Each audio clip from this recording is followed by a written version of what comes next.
அனைவருக்கும் இனிய அதிகாலை வணக்கங்களை நன்றியோடு உரித்தாக்கிக் கொள்கிறேன். அனைவருக்கும் இனிய அதிகாலை வணக்கங்கள்.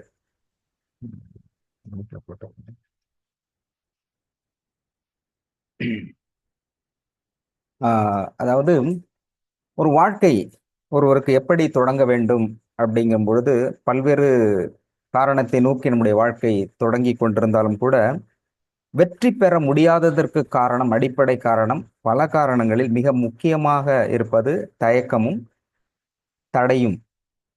அதில் நேற்று ஒருவர் நம்மோடு பேசி கொண்டிருக்கின்ற ஒருவர் என்ன சொல்லியிருந்தாங்கன்னா, அதாவது அவங்க சின்ன வயசுலேருந்து அவங்களோட சக்ஸஸ்ஃபுல் பர்சன், அவங்களால எல்லாத்தையுமே அதை ஹேண்டில் பண்ண முடியுது.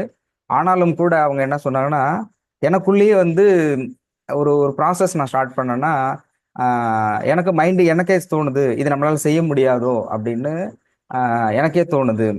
அதாவது இது இது தடை வருமோ, நெகட்டிவ் தாட்ஸ் அதுவே வருது. அதுலேருந்து என்னால் வெளில வர முடியல. முன்னாடியே தெரிஞ்சது, அப்போ இதை நான் பண்ணவே மாட்டேன், எதுவுமே இல்லைன்னா பண்ணிடுவேன். ஆனால் அது என்ன அறியாமலே இந்த தாட் வருது அப்படிங்கிறாங்க. அவங்க மைண்டுக்குள்ளேயே ஒரு அந்த தாட், இது பண்ண முடியாது அப்படிங்கிற மாதிரி வந்தது. ஆனால் ரியலாக பண்ண முடியும், அதுக்கு எலிஜிபிள் பர்சன் அது பண்ண முடியும். ஆனால் அடிக்கடி இது வருது, இது எப்படின்னு தெரியல, பல நேரம் வருது, அதனால ட்ரை பண்ணி நானே விட்டுருவேன் அப்படிங்கிறாங்க. அப்போ ஏற்கனவே சொன்ன மாதிரி ஒரு நோய் அப்படிங்கிறது இப்போ கர்மா அடிப்படையாக இருந்தாலும் கூட சைக்கலாஜிக்கலா சொல்லும் பொழுது உன்னுடைய குணத்திற்கும் உங்களுடைய நோய்களுக்கும் நேரடி தொடர்பு இருக்குது. அதே மாதிரி உங்களுடைய வெற்றி தோல்விக்கும் உங்களுடைய அந்த கேரக்டர், அந்த எண்ணப்பதிவுகள், தாட் ப்ராசஸ் மிகவும் முக்கியமானதாக இருக்கிறது. அப்போ அந்த அதை எப்படி பாசிட்டிவா வச்சுக்கணும், நம்முடைய எண்ணங்களை எப்படி நேர்மறையாக வைத்துக் கொள்ள வேண்டும் என்பதை பற்றி தான் நம்ம தொடர்ச்சியாக எடுத்துக்கிட்டு வரோம். அதுல நம்ம ஏற்கனவே என்ன சொன்ன மாதிரி நான் எழுதின அந்த வானவில் சாலை கவிதை புத்தகத்துல வந்து தொடர்ச்சியா அந்த தடை, நமக்கு இருக்கிற அந்த நெகட்டிவ் எனர்ஜி அப்படிங்கிறத எப்படி நாம பிரேக் பண்ண முடியும் அப்படிங்கிறதுக்கான கவிதையான ஸ்டோரி.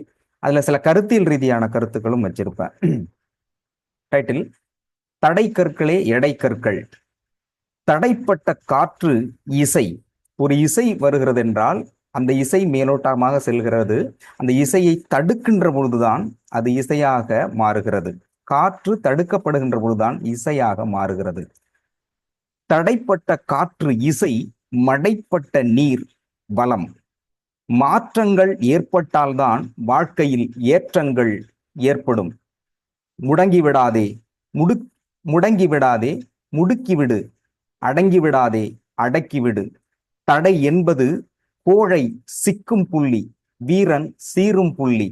மலை மீது அலை மோதினால் அலைதான் சிதையும்.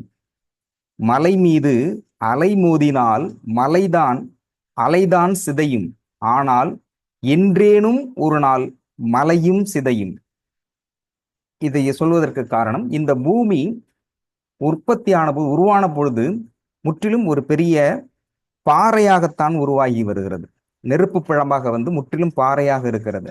அப்போ மணல்வெளியில் இருக்கின்ற, கடற்கரையில் மணல்வெளியில் இருக்கின்ற அத்தனை நுண்ணிய மணல்களும் ஏற்கனவே பாறையாக இருந்ததுதான்.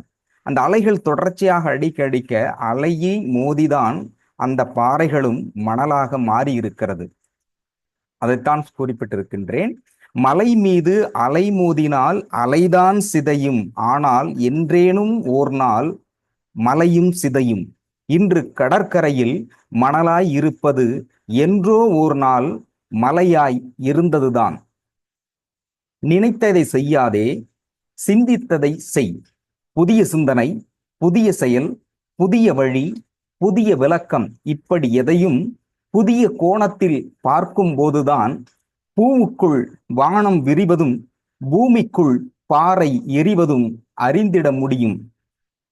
அதாவது இப்ப இருக்கிற நம்ம பார்க்கறது வந்து பூமி, ஆனால் இதனை தோண்டிக்கிட்டே போனாக்க அதிகபட்சம் தோண்ட தோண்ட தோண்ட இடத்துல வந்து லார்வா, எரிமலை குழம்பு இருக்கு இல்லையா, லார்வா, அது லாவா குழம்புன்னு பேரு, அது வரும். அப்போ இன்றைக்கும் கூட இந்த பூமியினுடைய நடுப்பாகம் என்பது கொதித்து கொண்டிருக்கின்ற ஒரு நெருப்பு பிழம்பாகத்தான் இருக்கிறது. திறக்கப்படாத இரும்பு பூட்டை மழையின் ஈரமே தின்றுவிடும். தடைக்கு பயந்து முடங்கி கிடந்தால் தூக்கமே உன்னை கொன்றுவிடும். புயல் நடை போட்டு புறப்படு. தடை கற்கள் என்பது உன் திறமையை எடை போடும் எடைக்கற்கள், உன் தடை கான் விடை வான். நன்றி. அதாவது எதையும் நேர்மறையான சிந்தனையோடு நாம் அணுக வேண்டும். இது தடையா இருக்குமோ, இது பிரச்சனை வருமோ, இது நெகட்டிவா இருக்குமோ அப்படி என்பதை ஒதுக்கிவிட்டு பி எ கான்பிடென்ட், அந்த கான்பிடென்ட் உறுதியோடு நீங்க ஒரு விஷயத்தை செய்ய ஆரம்பிச்சீங்கன்னா நிச்சயமாக உங்களுடைய பயணம் என்பது தொடக்கத்திலே வெற்றியை நோக்கிய பயணமாகத்தான் உறுதியாக இருக்கும். எனவே நம்ம இந்த நிகழ்ச்சியினுடைய அடிப்படையிலிருந்து சொல்லக்கூடிய விஷயம், ஏற்கனவே சொன்ன மாதிரி இன்னும் 1 or 2 வீக்ஸ்ல அதற்கான பயிற்சி, மன ரீதியான பயிற்சி, தியான பயிற்சி அப்படிங்கிறது அனைத்துமே ஒரு ஷெட்யூல்டு, அட்டவணைப்படுத்தப்பட்டு முறையாக நம்ம பயிற்சி செய்ய ஆரம்பிச்சிடலாம். அதற்கு முன்பாக மனதில் நம்முடைய மனதை தெளிவாகவும் உறுதியாகவும் வைத்துக்கொள்ள என்ன செய்ய வேண்டும் என்பதற்கான பயிற்சிகளும் சில விளக்கங்களும் தொடர்ச்சியாக நாம் கொடுத்து கொண்டிருக்கின்றோம். அதுல முக்கியமானது எப்படின்னா, இப்ப சில ஷார்ட்ஸ் இருக்கு, எங்க போனாலுமே நம்ம ஒரு விஷயம் பேச ஆரம்பிச்சிடும்.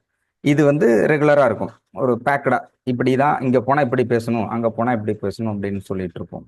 அதுல முக்கியமான ஒரு விஷயம் என்னன்னா, இப்போ டெத்து வீட்டுக்கு போனோம்னா எத்தனை பேர் வந்தாலும் அவங்க முக்கியமானவங்கள்ட்ட போயிட்டு என்னங்க எப்படியாச்சு அப்படிங்கிற கேள்வி வரும். அப்புறம் உடனே சொல்லுவாங்க சிலர், நேத்திக்கெல்லாம் நல்லா இருந்தாரு, இன்னைக்குதான் அப்படின்னு. நேத்திக்கு நல்லா இருந்தது இன்னைக்கு இறந்து போவாங்க. டைலாக் சொல்லுவாங்க, நேத்திக்கெல்லாம் நல்லா இருந்தாரு, நேத்து கூட என்கிட்ட பேசினாரு, ஆமா நேத்திக்கு உயிரோட இருந்தாரு பேசினாரு, இன்னைக்கு இல்ல, இருந்தாலும் பேசணும், ஏதாவது ஒண்ணு பேசணும் இல்லையா, கமிட்மெண்ட். அது மாதிரி சில டைலாக்ஸ் இருக்கும், அந்த இடத்துக்கு போனா அது பேசி ஆகணும். அப்படிப்பட்ட டைலாக்ஸ் இருக்கும், ஏன்னா அவங்களை ரிலாக்ஸேஷன் பண்றதுக்காக. அது மாதிரி தான் ஒருத்தங்க என்ன பண்ணா, ஹாஸ்பிட்டலுக்கு போயிருக்காங்க, ஹாஸ்பிட்டல்ல குழந்தை போயிருந்திருக்கு, குழந்தை பிறந்து போகும்போது அதுலயும் நம்ம டைலாக்ஸ் கம்மனா இருக்கும். போனோமா குழந்தைய பார்த்தோமான்னு இருக்க மாட்டாங்க. போயிட்டு என்ன சொல்லுவாங்கன்னா, இந்த குழந்தைய பார்த்தா அவங்க அப்பா மாதிரியே இருக்கு, ஆமா இவங்க பிஹெச்டி பண்ணி ரிசர்ச் பண்ண பார்த்த உடனே அப்பா மாதிரியே இருக்குமா. அடுத்தது சிலது அம்மா மாதிரியே இருக்குண்ணா, இவங்க தாத்தா மாதிரியே இருக்கு, ஏன்னா ஏதாவது சொல்லுவீங்கல்ல. அது சொல்லுவாங்க. இன்னும் ரொம்ப பேர் ரொம்ப வயசானவங்க இல்ல ரொம்ப எக்ஸ்பீரியன்ஸ் தானே, மூக்க பார்த்தா அவங்க தாத்தா மாதிரியே இருக்குது, அவங்க அப்பா மாதிரியே இருக்கு. அப்புறம் சில இந்த மாதிரி தான் ஒரு குழந்தைய ஒருத்தன் பார்த்துட்டு ஒரு குரூப்பா பார்த்துருக்காங்க, ப்ரைஸ் பண்ணியிருக்காங்க. பார்த்தா அவங்க அப்பா மாதிரியே இருக்கு, லேசா கருப்பு தான் இருந்தாலும் அவங்க அப்பாவும் கருப்பு தானா, அப்படியே இருக்குது, உரிச்சு வச்ச மாதிரி அவங்க அப்பா மாதிரி. ரைட்டு. அடுத்து மூக்க பார்த்தாலும் அவங்க அப்பா மாதிரி இருக்கு, கோவம், நல்லா கோவம் வரும் அது பாவம் தூங்கிட்டு மூக்க பாரு நல்லா கோவம் வரும். காது அவங்க அவங்க ஃபேமிலி மாதிரியே காது. உடனே இவர் ஏதாவது சொன்ன அடுத்தது இருக்கு, நெத்தி பாரு, நெத்தியும் அப்படிதான், ஆமா அவங்க புள்ள அப்படித்தான் இருக்கும் அப்படின்னு சொல்லிட்டு இருக்காங்க. இப்படி டயலாக் பேசிட்டே இருக்கும். திடீர்னு நர்ஸ் சாரிங்க குழந்தை மாறிடுச்சு, குழந்தை மாறிடுச்சு, குழந்தை மாறி போயிடுச்சா அப்படின்ட்டு என்ன கொடுத்துருக்காங்க. இவங்க எல்லாம் பேசினாங்க இல்லையா, அப்பா அம்மா இருந்துன்னு இவங்க எல்லாம் அப்படியே கம்முன்னு நிக்கிறாங்க. சரி அந்த குழந்தைய மாத்தி கொண்டு போட்டோன்னே இப்ப திரும்ப சொல்லணும் இல்லையா, உடனே திருப்பி டைலாக் அப்படியே மாத்துறாங்க. எனக்கு அப்பவே தெரியும், குழந்தைய பார்த்தா ஆப்பிரிக்கா குரங்கு மாதிரி இருந்தது, நிச்சயமா அது நம்ம குழந்தையா இருந்திருக்காது. கரெக்டு தான், அவங்க சொன்னது நர்ஸு சொன்னது கரெக்டு தான். உடனே இவங்க சொல்றாங்க, அப்பயே பார்த்தா மூக்கு, அவங்க தான் சொன்னாங்க, திரும்ப அவங்களே சொல்றாங்க, மூக்கை பார்க்கும்போது அவங்க அப்பா மூக்கு மாரி இல்ல, எனக்கு சந்தேகமா இருந்தது, இருந்தாலும் சொன்னேன் அப்படின்னு. காது எல்லாமே சரியில்லை, இப்ப இருக்கு பாரு, இதுதான் அச்சு அசலா அவங்க அப்பா மாதிரி இருக்கு. ஆமா ஆமான்னு எல்லாரும் வச்சிருக்காங்க, எல்லாம் மூக்குன்னு திரும்பவும் டயலாக் ஓடிட்டு இருந்து. சீப் டாக்டர் வந்திருக்காரு. சீப் டாக்டர் வந்தோடனே அவர் சொன்னாரு, சாரி தப்பா எடுத்துக்காதீங்க, முதல்ல இருந்தது அந்த முதல்ல இருந்த குழந்தைதான் உங்க குழந்தை, இதுதான் மாறி போயிருக்கு, திரும்ப அதையே கொண்டு வந்து வச்சிருக்காங்க. இப்ப இந்த போன குரூப் சைலண்ட். என்ன சொல்லணும், இப்ப குழந்தை வந்துருச்சு, இவங்க என்ன குழந்திருக்காங்க ஏற்கனவே, இது சரியான ஆப்பிரிக்கா குழந்தையா இருக்கு, ஆப்பிரிக்கா குரங்கு மாதிரி இருக்குன்னு வேற சொல்லியிருக்காங்க, அதே குழந்தைய வச்சிருக்காங்க. என்ன சொல்றேன்னு தெரியல. திரும்ப என்ன பண்றாங்க, பேசணுங்கிறதுக்காக இந்த குழந்தைன்னு ஆரம்பிச்ச உடனே அவன் சொல்றான், தயவு செஞ்சு குழந்தை நம்மளுதான் கன்ஃபார்ம் பண்ண கொஞ்சம் வாயை மூடிக்கொண்டு இருக்கவும், இதெல்லாம் வேண்டாம், குழந்தை நல்லா இருக்கா ஓகே அதோட விட்டுருங்க, அம்மா மாதிரி இருந்தது இந்த அப்பா மாதிரி இருந்ததுலாம் இப்போதைக்கு எல்லாம் சொல்ல வேணா, நம்ம வீட்டுக்கு போய் கன்ஃபார்ம் பண்ணிக்கலாம் அப்படின்னு சொன்னேன். எதுக்குதுன்னா சில ஷார்ட்ஸ் இது இப்படிதான் இருக்கும் அப்படி நம்ம ஒரு அனுமானத்துல வந்து பிரைஸ் பண்ற அது நியாயமானது. பட் எதுக்குன்னா அது ஒரு பாசிட்டிவா நம்முடைய பரம்பரை இப்படி இருக்கும் அப்படிங்கிற ஒரு பாசிட்டிவ் தாட் அப்படிங்கிறதுக்காக சொல்றது. அதே மாதிரி புரிந்து கொள்ளுதல்.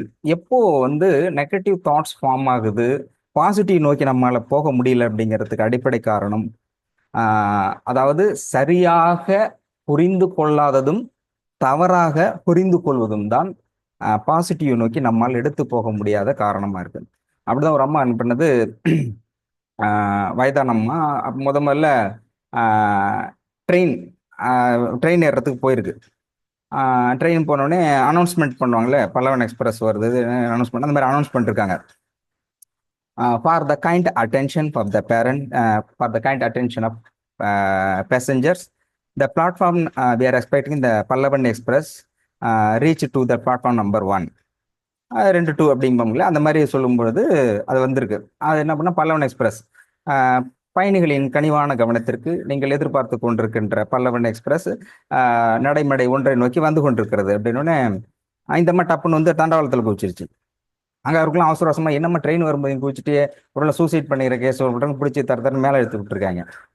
அவன் கேட்டிருக்கான், எதுக்கு நீ போய் கூச்சனோடனே அந்த அம்மா சொல்லுது, என்னங்க நீங்க முட்டாள்தனமா பேசுறீங்க, ட்ரெயின் தண்டவாளத்துல வருதுன்னு சொல்லாம அவன் தண்டவாளத்துல தானே வரணும்னு சொல்லணும், நடைமேடையில வருதுன்னு சொல்றான். நடைமேடை வந்தாக்க இதுல தானே வரணும், நம்ம தண்டவாளத்துல சேஃபா இருக்கும்னு நான் தண்டவாளத்துல குதிச்சேன் அப்படின்னு சொல்லுது. யோசிச்சு பார்த்தா அதுதான் கரெக்ட். ஏன்னா ட்ரெயின் அனௌன்ஸ்மெண்ட்ல எல்லாமே நடைமேடை நோக்கி வந்து கொண்டிருக்கிறது தான் சொல்றான், தண்டவாளத்தில் வந்து கொண்டிருக்கிறது சொல்லல. இப்போ சிலது கன்ஃபியூஷனா ஸ்டேட்டா இருந்தாலும் கூட புரிந்து கொள்ளுதல் அப்படிங்கிறது மிக முக்கியமானது. அப்படிங்கிறதுனால சில விளக்கங்கள் நம்ம கேட்க வேண்டியதா இருக்கு. ரொம்ப பேர் நம்ம டிராவல் பண்ணியிருக்கோம். எடுத்தால மே மாதம் 10ஆம் தேதி தொடங்கி மே, ஜூன், ஜூலை, ஆகஸ்ட் நோக்கி வந்துகிட்டு இருக்கும். இப்போ இதுல நம்ம கேட்கக்கூடிய கேள்வி என்னன்னா, உண்மையிலேயே நம்ம டெய்லி சொல்றது கரெக்டா ரீச் ஆகுதா அப்படின்னு கேட்போம். இந்த இதுல என்னதான் ட்ரீட்மெண்ட் கொடுக்குறாங்க, நம்ம என்னதான் புரிஞ்சுக்கிட்டு இருக்கோம், உண்மையிலேயே என்ன கிளன்சிங் நடக்கிறது, என்ன கர்மா அப்படிங்கிறதுல treatment, how we are giving how the doctor give the treatment to us, எப்படி கொடுக்குறாரு. ஒரு டாக்டர்னா டாக்டர் பேஷண்ட் மட்டும் தானே பார்க்கணும், அதை தாண்டி ஃபினான்ஷியல் எப்படி கிரிட்டரியாவை சரி பண்ண முடியுது, ஃபேமிலி இஷ்யூ எப்படி சரி பண்ண முடியுது, what is the basic reason அப்படிங்கிறத எந்த அளவுக்கு புரிஞ்சுக்கிறீங்கன்னு தெரியல. ஏன்னா ஓவராலா சொல்ல முடியுது, பட் பேசிக் கிளாஸ்லேருந்து திரும்பவும் அது ரொட்டேட் ஆகிட்டு இருக்கு. அதனால இதுல உண்மையில் இது என்ன நடக்குது, எப்படி இந்த ப்ராசஸ் அப்படிங்கறத யாராவது புரிஞ்சிருந்தீங்கன்னா சொன்னீங்கன்னா பெட்டர். இது ரெக்கார்டர்ல இருக்கு. ஏன்னா எந்த அளவுக்கு புரிஞ்சுக்கிறீங்க அப்படிங்கறது சொன்னா அடுத்த நோக்கி போக முடியும். ஏன்னா கொஸ்டின் செஷன் அதுக்காக தான் வைக்கப்பட்டது. சந்தேகம் இருக்கு, ஆனா சந்தேகம் தான் போயிட்டு இருக்கு தவிர அப்படின்னு சரியாவே புரிந்து கொள்ளலையா சொல்லப்படலையா அப்படிங்கறது கேள்விக்குறி. கொஸ்டின்ஸ் போயிட்டே இருக்கு. அப்போ எந்த அளவுக்கு புரிஞ்சுக்கிட்டீங்கன்னா சரி கரெக்ட், நம்ம கரெக்டா தான் போயிட்டு இருக்குன்னு சொல்லலாம். அதனால இந்த ட்ரீட்மெண்ட் எப்படி கொடுக்குறாங்க அப்படிங்கறத யாராவது சொல்ல முடியுமா? இதுதான் சார் இங்க பண்ணிட்டு இருக்காங்க, காலையில வரும்போது எனக்கு இதுதான் புரிஞ்சுது அப்படிங்கிறது யாராவது சொல்ல முடியுமா? சொன்னா கரெக்டா இருக்கும்னு நினைக்கிறேன். ம் ஆரா அண்ணன் கருணாநிதி அவர்கள் இந்த ட்ரீட்மெண்ட் எப்படி கொடுக்கப்படுது அப்படின்னு சொன்னீங்கன்னா கரெக்டாக இருக்கும். உங்க ஸ்டைல் எந்த அளவுக்கு புரிஞ்சுக்கிறோம் அது மாதிரி சொல்லுங்க. அஸ் டாக்டர் பாயிண்ட் ஆஃப் வியூல அவர் சொல்ற மாதிரியே சொல்லுங்கல்ல. அப்ப நீங்க உங்களுடைய புரிதல் எப்படி இருக்கு அப்படிங்கறத தெரிஞ்சுக்கிட்டாதான் அது கரெக்டா இருக்கா அப்படின்னு நாம தொடர்ச்சியா போறதுக்கு கரெக்டா இருக்கும்னு நினைக்கிறேன். எனிபடி?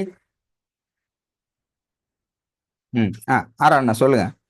வேற யாரு? ஒருத்தர் சொன்ன ஆரம்பிச்சதான் அடுத்து வருவாங்க. வணக்கங்க. வணக்கம். ஐயாவுடைய வழி வந்து சித்தர் வழிங்க. அந்த சித்தர் வழியில அவர் ஒவ்வொரு விஷயத்தையும் எடுத்து நம்மளுக்கு ப்ரொசீட் பண்றாரு. அதுல தியானத்தையும் கொடுக்கறாரு, சில நல்ல விஷயங்கள கருத்துக்களை சொல்றாரு. அதாவது வாழ்க்கையில எப்படி வாழணும், எப்படி இருக்கணும், கர்மானா என்ன அப்படின்னு ஒவ்வொரு லெசன்ஸும் நிறைய கொடுத்துட்டு இருக்காரு. ஓகே. இது சித்தர் வழியில வர்றதுனால அவருக்கு எல்லாமே அது நமக்கு பிரயோகம் பண்றாரு. நம்ம அந்த லைன்ல இன்னைக்கு ரொம்ப நான் என்ன சொல்றதுன்னா, நான் முதல்ல இந்த கிளாஸ் அட்டன் பண்ணதுக்கும் நான் இன்னைக்கு அமர்ந்து இருக்கிற இடத்துக்கும் நிறைய வித்தியாசங்கள், வேறுபாடுகள் நிறையவே வேறுபாடு பார்க்க ஆரம்பிச்சிட்டோம். நமக்குள்ள ஒரு மன அமைதி வந்தது. எது கிடைக்கல அதை பத்தி கவலையே கிடையாது. இன்னைக்கு நான் வந்து சித்திர வழி நோக்கி அவர் கூட பயணம் பண்ணிட்டு இருக்கேன். அது மட்டும்தான் எனக்கு புரியுதுங்க, வேற ஒண்ணுமே தெரியல. என்னுடைய மனசும் என்னுடைய ஆத்மாவும் சாந்தமா இருக்கு இன்னைக்கு. அது பெரிய விஷயம். வேற வர்றது போறது பத்தி கவலையே கிடையாது. வெரி குட், வெரி இன்னைக்கு குட், வெரி தனியா நானும் உங்களோட வழிபடுறேன். அவ்வளவு. வெரி நன்றி. Good, very good. Okay, short and ஸ்வீட்டா சொன்னீங்க. சித்தர் வழி, சித்தர்கள் எல்லாமே ஆதி காலத்திலிருந்து இன்று வரை சித்தர்கள் என்ன ஆன்மீக ரீதியாகவும் மனிதர்கள் வந்து இந்த பிறவி பெருங்கடனை கடப்பதற்கு அவர்கள் என்ன செஞ்சாங்களோ அது சித்தர் வழி. ஷார்ட், ஒரே இதுல அருமையா இருந்து நன்றி கருணாநிதி சார். நீங்க ஏன்னா புரிதல்ங்கிறது மிக முக்கியமானது. சார் நான் பேசலாமா? நீங்க தான் மேடம் பேசணும். ஓகே சொல்லுங்க சார். ஓகே, ஷார்ட் அண்ட் ஸ்வீட்டா அண்ணா அளவு எனக்கு பேச தெரியுமான்னு தெரியாது. இல்ல, ஏன்னா நீங்க அண்ணா அருமையான வீடியோல வாங்க, பேச்சாளர். உங்க திருமுகம் தெரிய வேண்டும். நீங்க வீடியோல வாங்க, நல்லா என்ன அண்ணனே ரைட், நன்றி, பேசுங்க. அண்ணன் வந்து அருமையான பேச்சாளர். அவரளவு எனக்கு பேச தெரியாது. பட் எனக்கு தெரிஞ்ச அளவு நான் சொல்றேன். Okay okay sir. பிறப்புங்கிறது வினைப்பயனாலும் விதிப்பயனாலும் தான் ஒரு ஆளுக்கு கிடைக்குது. சோ அந்த பிறப்போட நோக்கம் வந்து லிபரேட் ஆகி மோட்சத்தை நோக்கி பயணப்படணும். என்னோட புரிதல்ல நான் சொல்றேன், சரியா? அப்ப அந்த வினைப்பயன் போகணுங்கிற வினைப்பயனுங்கிறது நத்திங் பட் த கர்மா வினை. நீங்க இந்த கர்ம வினைய டச் பண்ணி கிளீன் அப் பண்ணாம நீ எத்தனை பிறவி எடுத்தாலும் நம்ம முக்தியை நோக்கி பயணப்படவே முடியாது. சோ ஒரு பேசிக் வந்து கர்மா தான். Okay okay okay. So அப்ப if you want to liberate yourself 100% and merge with the higher energy, higher source ன்னா only way karma தான். Unless otherwise karma get cleaned up, there is no way any human can liberate. அப்ப ஐயா வந்து கரெக்டா நூல் பிடிச்ச மாதிரி அந்த கர்மாவை இன்சிஸ்ட் பண்ணி எப்படி ஒருத்தவங்க கர்மால இருந்து விடுதலையாக முடியும், அதுக்கு டிப்ஸ் அண்ட் டூல்ஸ் கொடுக்கறாரு. ஆனா அந்த டிப்ஸ் அண்ட் டூல்ஸ் எப்படி கொடுக்கறாருன்னா அந்த ஒவ்வொரு லெட்டரையும் நீங்க உன்னிப்பா கவனிக்கணும். அவர் வாயிலிருந்து பேசுற ஒவ்வொரு லெட்டருக்கும் ஒரு சென்டென்ஸ்.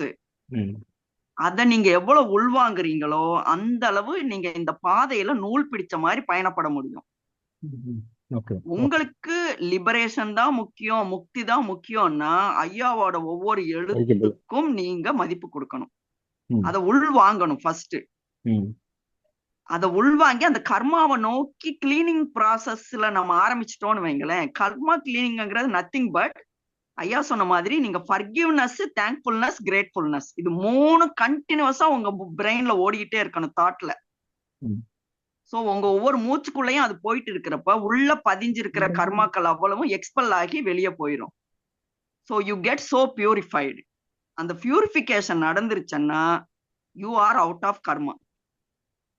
சோ ஒன்ஸ் கர்மா முடிஞ்சதுன்னா நோய் இல்ல சார். ஏன்னா ஆத்மாவை கிளீன் அப் பண்றப்ப மைண்டும் பாடியும் ஆத்மா சொல்றபடி கேட்க ஆரம்பிச்சுது. So they all 3 align in one line. சோ அப்ப ஐயா வந்து மெயினா பிடிக்கிறது அந்த கர்மாவை பிடிக்கிறப்ப மைண்ட்ல தாட்ஸ் இல்ல. தாட்ஸ் இல்லைன்னா பாடிக்கு இன்னும் ஒரு இன்டெலிஜென்ட் கிடையாது. சோ இப்ப பாடிக்கு இன்டெலிஜென்ட் இல்லாதப்ப மைண்ட் என்ன பேசினாலும் பாடி வந்து அதை அப்படியே உள்வாங்குது. சோ அப்ப சித்தம் வந்து சித்தத்துல வர்றதுதான் விஸ்டம், புத்தியில வர்றது வந்து நாலேஜ். நாலேஜ் வந்து வெறும் இன்ஃபர்மேஷன் தான். Knowledge is necessary to maintain the body and the mind. But wisdom இருந்தா மட்டும்தான், விஸ்டம் வந்து சித்தத்துலதான் அது நடக்கும். அப்ப ஐயா வந்து சித்த புருஷராயிருந்து ஒவ்வொருத்தரோட சித்தத்தையும் டியூன் அப் பண்ணி விடுறாரு. ஆனா அதை உள்வாங்கிறதுக்கு நம்ம வந்து பாத்திரத்தை கமித்தி வச்சிடறோம். மைண்டுங்கிற பாத்திரத்தை வந்து கமித்தி வச்சிடறோம். அதை நிமித்தி வச்சு உள்வாங்கணும்னா அது நல்ல நம்மளுக்கு வேலை பார்க்கும். என்னோட புரிதல்ல இதுதான் நான் புரிஞ்சுக்கிட்டது. நம்ம எவ்வளவு அட்டன்டிவா கான்சென்ட்ரேட்டடா ஐயா சொல்ற ஒன்னொன்னையும் அவர் முகத்தை பார்த்து உள்வாங்குறோமோ சித்தத்துல வேலை பார்க்க ஆரம்பிக்கும். புத்தி வந்து ஷட் டவுன் ஆயிரும். சோ இப்ப பொருள் இல்லாருக்கு இவ்வுலகம் இல்லை, அருள் இல்லாருக்கு அவ்வுலகம் இல்லை. 2 சைமல்டேனியஸா அவர் நடக்க வைக்கிறாரு நம்மளுக்கு. 2மே வேணும் ஒரு மனுஷனோட வாழ்க்கையில. ஏன்னா நீங்க பிறப்புல கம்ப்ளீட் ஆனா மட்டும்தான் நீங்க முக்திய போக நோக்கிய ஒரு தாட்டே வரும். சோ இந்த பிறப்புல உங்களுக்கு ஒரு கம்ப்ளீஷன் இல்லைன்னு வைங்களேன், குடும்ப வாழ்க்கையிலையும் சரி, பொது வாழ்க்கையிலையும் சரி, சொந்த பந்தங்கள்ல எல்லாத்தையும் உங்களுக்கு ஒரு சாட்டிஸ்பாக்சன் வரணும். ஆத்ம லெவல்ல சாட்டிஸ்பாக்சன் வரணும். என்ன புண்ணியம் பண்ணிருக்கணும் பியாண்ட் த மெசர் இந்த பெர்த் எர்த்துங்கிற அந்த ஒரு ஸ்டேட்டஸ் வர்றப்பதான் you travel very clearly what the ஐயா is teaching you. Okay, good, excellent அது explanation. Actually, sorry for the interpretation. Somebody is, whenever heard the word of karma, somebody ம்ஹும். feel very shocked. கர்மானாலே ம்ஹும். ரொம்ப பேர் கலவரம் ஆயிடுறாங்க இல்ல இல்லையா? இல்ல அப்போ நீங்க சொல்றது இஸ் ரைட் வே, உங்களுடைய பாயிண்ட் ஆஃப் வியூ ரைட். அப்போ சம்படி என்னப்பா அது கர்மா கர்மான்ட்டு காலங்கத்தால இருந்து ஆரம்பிச்சிடுறீங்க அப்படிங்கிறாங்களே. அப்போ how can be understand about that bad? அப்ப கர்மா அப்படிங்கறதே நீங்க சொல்ற மாதிரி கெட்டது கழிக்கிறது, அது இருக்கவே கூடாது அப்படிங்கிற பாயிண்ட் ஆஃப் வியூல புரிஞ்சுக்கணுமா? Is it necessary for in our life? இல்ல சார், அது நீங்க ஒண்ணுமே எஃபோர்ட்லெஸ் எஃபோர்ட்டா நீங்க அதை கொண்டுட்டு போகணும் சார். அப்படி ஒண்ணு இருக்குங்கிற தாட்டை முதல்ல எடுத்து விடணும் சார். குட். பிறப்பு எதுக்கு வருது? கர்மானாலதான் பிறப்பு வருது. அப்ப நீங்க லிபரேட் ஆகி மெர்ஜ் ஆகணும்னு நினைச்சீங்கன்னா அந்த வேர்டை நீங்க மண்டக்குள்ளேயே வைக்க கூடாது. உங்களோட ஒவ்வொரு செயல்லையும் be focused and be dedicated. அப்படிங்கிறப்ப உங்களுக்கு வந்து தாட்ஸே ரொம்ப வராது. You will be in the present mode all the time. Right, good. நான் எப்படி புரிஞ்சுக்கிறேன்னா நீங்க சொல்றத, இப்ப பஸ்ல உட்காந்து போறோம், நீங்க பஸ் மறந்துருங்க, பயணத்தை ஞாபகம் வச்சுக்கிங்க, ஆனா கர்மாவில தான் டிராவல் பண்றோம், கரெக்டா? ஆனா அதை நினைச்சிட்டு இருக்கு, அதை அடிப்படுதா ஆக்சிடென்ட் அதெல்லாம் பத்தி நினைக்காதீங்க. பயணத்தை ரசித்துக் கொள்ளுங்கள். ஆமா, பயணப்படாத ஒரு பயன்படாத அருமையான ஜேர்னி சார். அதை அனுபவிக்கணும். Right, okay, good. அதுல பயணம். why I am raise the questions about that, அந்த வேர்ட் அது கரெக்ட் தான் ரொம்ப பேரு. அப்போ என்னுடைய புரிதல் எப்படின்னா, அப்ப கர்மா என்பதை தெரிந்து கொள்ளும் போது அவங்க என்ன நினைச்சுக்கிறாங்கன்னா, கர்மான்னா அது கெட்டதுதான் அப்படிங்கிறாங்க. அதுல பாசிட்டிவும் ஒண்ணு இருக்குது. எஸ், அதை தான் நான் சொல்றதுக்கு முயற்சி பண்ணேன். பாசிட்டிவ் கர்மா அப்போ நினைக்கிறதா இருந்தால் பாசிட்டிவும் நினைச்சுக்கிட்டாம கரெக்டா இருக்கும். எஸ், சொல்லுங்க. இன்னும் ஒரே ஒண்ணு வந்து நம்ம ஒரு புரிதலை பிடிச்சோன்னு வைங்களேன். ஓகே, ஒவ்வொரு ஈவெண்ட்டும், ஒவ்வொரு சிச்சுவேஷனும், ஒவ்வொரு கேரக்டரும் உங்க வாழ்க்கையில கிராஸ் ஆகுறது உங்களுடைய ஆத்மா வளர்ச்சிக்கு மட்டும்தான். அவங்க வந்து நம்மளை திருத்த வந்த தேவதூதர்கள்னு நம்ம முதல் எடுத்து பழகணும் சார். ஏன்னா அப்படி ஒரு சிச்சுவேஷன் நடக்காட்டி உங்களுக்குள்ள ஒரு இன்னர் டிரான்ஸ்மிஷன் வராது, டிரான்ஸ்பர்மேஷன். ஓகே, அந்த இன்னர் டிரான்ஸ்பர்மேஷன் தான் எல்லாத்துக்கும் அடிப்படை ஃபவுண்டேஷன். ஓகே. ஆனா நம்ம என்ன பண்றோம்னா, அந்த ஒரு கேரக்டர் நம்மள டிஸ்டர்ப் பண்றப்ப அந்த கேரக்டர் டூ மச் அனலைஸ் பண்றோம். அப்படி சொல்லிட்டான், இப்படி சொல்லிட்டான், அதை பண்ணிட்டான், ஐயா அது கிடையவே கிடையாது. நம்மளை திருத்துறதுக்கு அந்த இவெண்ட்டை இறை சக்தி அவங்க மூலம் நடத்துது. அப்படி பார்த்தோம்னா அவங்க மேல நம்மளுக்கு கோபம் வராது, மன்னிக்கிற பக்குவம் வந்துரும். Okay, gratitude and forgiveness. Okay, அந்த மன்னிக்கிற பக்குவம் வந்தாலே கர்மா கிளீன் அப் ஆகுது சார். நீங்க கர்மாவை பத்தி நினைக்கவே தேவையில்லை, automatically it will clean up. Very good. But பிடிக்க வேண்டியது வந்து என்னன்னா, இவெண்ட்டும் சிச்சுவேஷனும் happened to uplift me, not for any other reason அப்படிங்கிற அது individual soul. Okay, very good. அது வந்து நம்மளுக்கு ஷேக் ஆகுற மாதிரி வரும். ஆனா ஒரு பேலன்ஸ் பண்றதுக்கு நம்மளுக்கு ஐயாவோட இந்த டிப்ஸ் அண்ட் டூல்ஸ் வந்து நல்ல யூஸ் ஆகும். அதை அப்ளை பண்ணணும் அந்த டயத்துல. Okay, very good, very good. நீங்க பிராக்டிக்கலா அப்ளை பண்ணுனீங்கன்னா எஸ், நீங்க இந்த ஜர்னியை ரொம்ப என்ஜாய் பண்ணலாம். Very good, very good. be so blessed and you will be so grateful. how grateful னு எனக்கு வர்ணிக்க தெரியல. அது ஒரு அனுபவம். Yes, yeah, this is so much of thing. This is a deep and depth of your expression. என்னோட புரிதல் இவ்வளவுதான். Yes, deep and depth. But nothing. This is perfectly right. It is a deep and depth of your words. This is exactly we are moving. What we are present, the positions, what we are journey about the karma and everything day to day class. Everything in your words is deep and depth. Exactly right. இது ரொம்ப correct நீங்க சொல்றது. அதுதான் போனேன். ஏன் நான் அந்த இதுல வந்து எல்லாத்தையும் பேசணுங்கிறது, மற்றதை விட நம்மளே பேசிக்கிட்டு இருக்கிறத விட அப்ப புரிதல்ங்கிறது ரொம்ப முக்கியம். அப்ப இப்ப வர்றாங்கன்னா, நீங்க ஆக்சுவலி கேட்டிருந்தீங்க, நம்ம மற்றவங்க கர்மாவை பற்றி தெரிந்து கொள்வதை பற்றியும் இல்ல கிளாஸ் எப்படின்னு மற்றவங்க தெரிஞ்சுக்கிறத விட இதுலயே லாங் டிராவல் பண்ணவங்க அப்புறம் என்னதான் நடந்துகிட்டு இருக்கு, அப்படி அது எந்த அளவுக்கு புரிஞ்சுக்கிறாங்க அப்படிங்கும் போது தான் நாம இதை பத்தி இன்னும் அதிகமா சொல்லணும்னா மேலோட்டமாக சொல்றதுக்கான வழி இருக்கும். ரொம்ப நன்றி கருணாநிதி சார் அவர்களே. நீங்க வேற ஏதாவது சொல்லணுமா மேடம்? இல்ல சார், வாய்ப்புக்கு நன்றி. நன்றி மேடம். இல்ல எல்லாருக்கும் அவங்களுடைய மனதில் இருக்கிறத ஷேர் பண்ணணும், அதுவும் ரெக்கார்ட் ஆகணும் அப்படிங்கிறதுக்காக தான் நான் இந்த செஷனை பயன்படுத்திக்கிட்டேன். டாக்டர் வர வரைக்கும் கருணாநிதி சார், மற்றவர்கள் வெளிப்படையான உங்களுடைய கருத்துக்களை சொல்லுங்க. என்ன புரிஞ்சுக்கிருக்கீங்க? இது என்ன, இது என்னடா காலங்காத்தால உட்கார இருந்திருக்கிறோம் உட்கார இருந்திருக்கோம், அது பாட்டுக்கு போயிட்டு இருக்கு, நம்ம பாட்டுக்கு இருந்துட்டு இருக்கோம். அந்த ஒரு இதுல காமெடியில போடுவாங்களே, இந்த வாழ்க்கையில ஒவ்வொரு நாளும் ஒவ்வொரு நொடியும் ஏன் ஒவ்வொரு நிமிடமும் அதுவா போயிட்டு இருக்கு, நானா போயிட்டு இருக்கேன், என்ன நடக்குதுன்னு தெரியலங்கிற மாதிரி வர்றோம் போறாங்க இல்லாம, what we can understand, we can get what as the knowledge get from the session அப்படி சொல்லுங்க. சார் உங்களுடைய கேள்வி கொஞ்சம் ரிப்பீட் பண்றீங்களா? இல்ல இந்த எக்ஸாக்டா செஷன்ஸ் கரெக்ட். நான் என்னுடைய கேள்வி அப்படிங்கிறதுனா, இப்போ டாக்டர் சொல்றாங்க, கேள்வி அப்படிங்கிறது டாக்டர் வந்து அஸ் எ டாக்டர் அவர் ட்ரீட்மெண்ட் கொடுக்கறதுங்கிறது correct. Siddha doctor Siddha treatment தான் கொடுக்கணும், அந்த டிசீஸுக்கு மருந்து கொடுக்கணும். ஆனால் அதையும் தாண்டி டாக்டர் வந்து ஃபினான்ஷியலை வந்து அதை அப்லிஃப்ட் பண்றாரு.